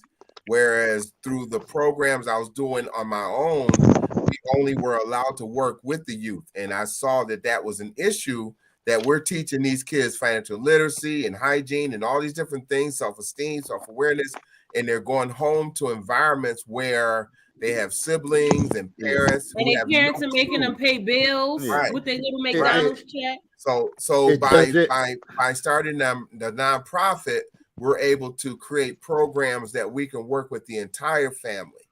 So that's And what that- we're applying for grants for now, so we can work with the entire family. So we do family workshops and family activities and family financial literacy and entrepreneurship and vocational training and opportunities. So that way, as a family, they grow and create a better lifestyle for themselves and their families. So And that's where it's where at. we are. And I that's what. hear you. The program sounds exceptional. My only concern with dealing with kids is kids at that age, 9 out of 10, don't have great communication with parents with transmitting information. So my thing, and that's that's Well, key. that's why we That- do. Like I said, they're not transferring the information. The programs that we're trying to do through the nonprofit, it's the families. The parents are coming to the program. The families are. Oh, It's not you said was doing the kids. right. I said my original programs were working with the kids. That's where we were funded through. But I'm We can saying only work with the kids. you're doing in Niagara Falls is with the juniors, seniors. You said. What I'm doing on Thursday is with juniors and seniors at Niagara Falls High School, right? I'm saying those kids are not always receptive to transmitting information to them. Well, like I said, this is a one day. This is not my program. This is something somebody hired me to come in and do. Contracted me to come in and do a 1 day, 1 hour. There's no way what we do. My programs run anywhere from 8 to 20 weeks. Yeah. What they asked me to do is come in and give a general overview to some juniors and seniors on financial literacy. I'm creating something that's going to give them information that they can take and use and look at and research and find out more information about. Right. There's no way that I can teach them what I do in my programs in 1 hour, 45 minutes. So I'm basically, that's why like I said, I created a special workbook just for this program, because what I teach in 8 to 10 weeks, I can't do in 45 minutes. So I'm giving them information in the workbook that they can take out of that room and go get more information and learn more about the stuff that's going to help them to have a better life, create better opportunities for themselves financially. No, 45 minutes. No, no. See, the Not issue even with close. all that, is timing, space, and all that stuff that you have to build in and set it up. And I'm no guru as far as all that, but it's a lot. So you can't say that, okay, we're gonna do this. The parents have to be involved. And that's the biggest issue in education. We own two different pathways. We at school, we're telling them this and that and whatever. Then they go into the community and the parents is telling them this and that, but the parents is working 2 or 3 jobs and we never interlink And that's whatever. why I So created that's the the nonprofit. fucking problem, whatever. That's why I created the nonprofit, so we can get grants and we can do family program, family trainings. The schools won't allow me to do it. The schools won't even give me a contract anymore because I keep saying the same thing, which is what you're saying. And the schools, especially the one where I am living, they won't even give me a contract anymore because I keep saying the same thing. So I said, okay, forget it. And probably because a part of it, you got to have a solidified program, and the program has to be bulletproof. It has to be solid. It has to be something that's going to be available. My programs have been in schools for 7 years. That if it's I ain't got to prove nothing about that. Anyways, my program's been in schools for 7 years, and like I said, I've been pushing and trying to expand it to the families because again, these kids are going home talking about stock market and the different things that we teach them in the program, and the parents, of course, aren't familiar with it. So that's why we started trying to get the schools to implement family programs, and they wouldn't do it. So we applied for this. We created this nonprofit where we can do workshops and trainings, and actually we're going to do hybrid, where they don't even have to come to. They can do it online if they say they can't come to the school. They can do it on hybrid. So we're creating every opportunity. So this way it's available, but it's up to them to decide whether they want to do it or not. Yes, Miss Makia. Good night. Good night. I gotta get up in the morning. Good night. I want to steal Herb's thing. Growth and understanding is in the gray area. you so Herb, don't let us steal your clothes. She can't now when she doesn't say it correctly. You didn't say it right. Growth and understanding is in the gray area. Occurs in the gray area. I have no idea what she's talking about. You know what I was saying. No idea. Good night. Yeah, I got to do closing too. I don't know how I even got on that whole subject. Oh, by the way, the food's gone, so the 9 minutes is gonna pass. Oh man. He said, I'm tired now. Somebody didn't come over and take out my garbage. I got to do it myself. Hey man, I feel your pain. What you had to walk 5 steps to take out your garbage?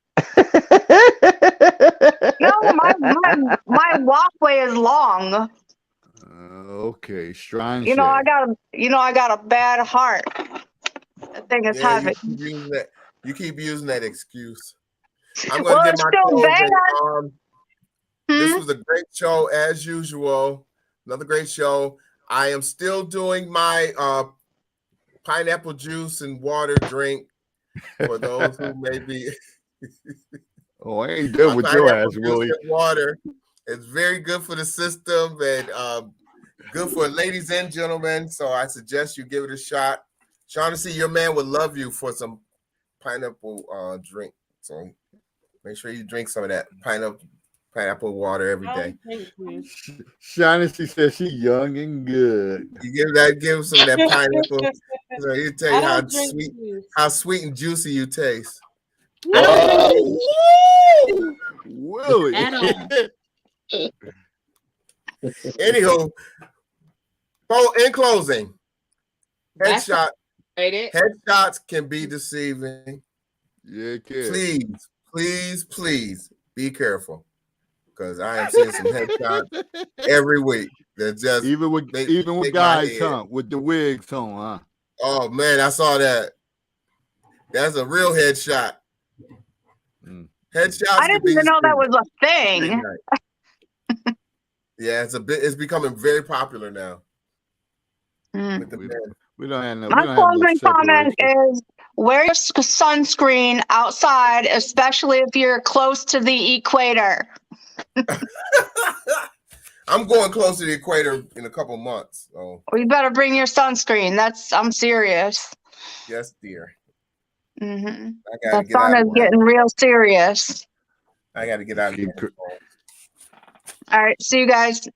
All right. Good Thank you all. night. Good night. Bye, Sean to see. Good night. Good night. Good night. Shaughnessy.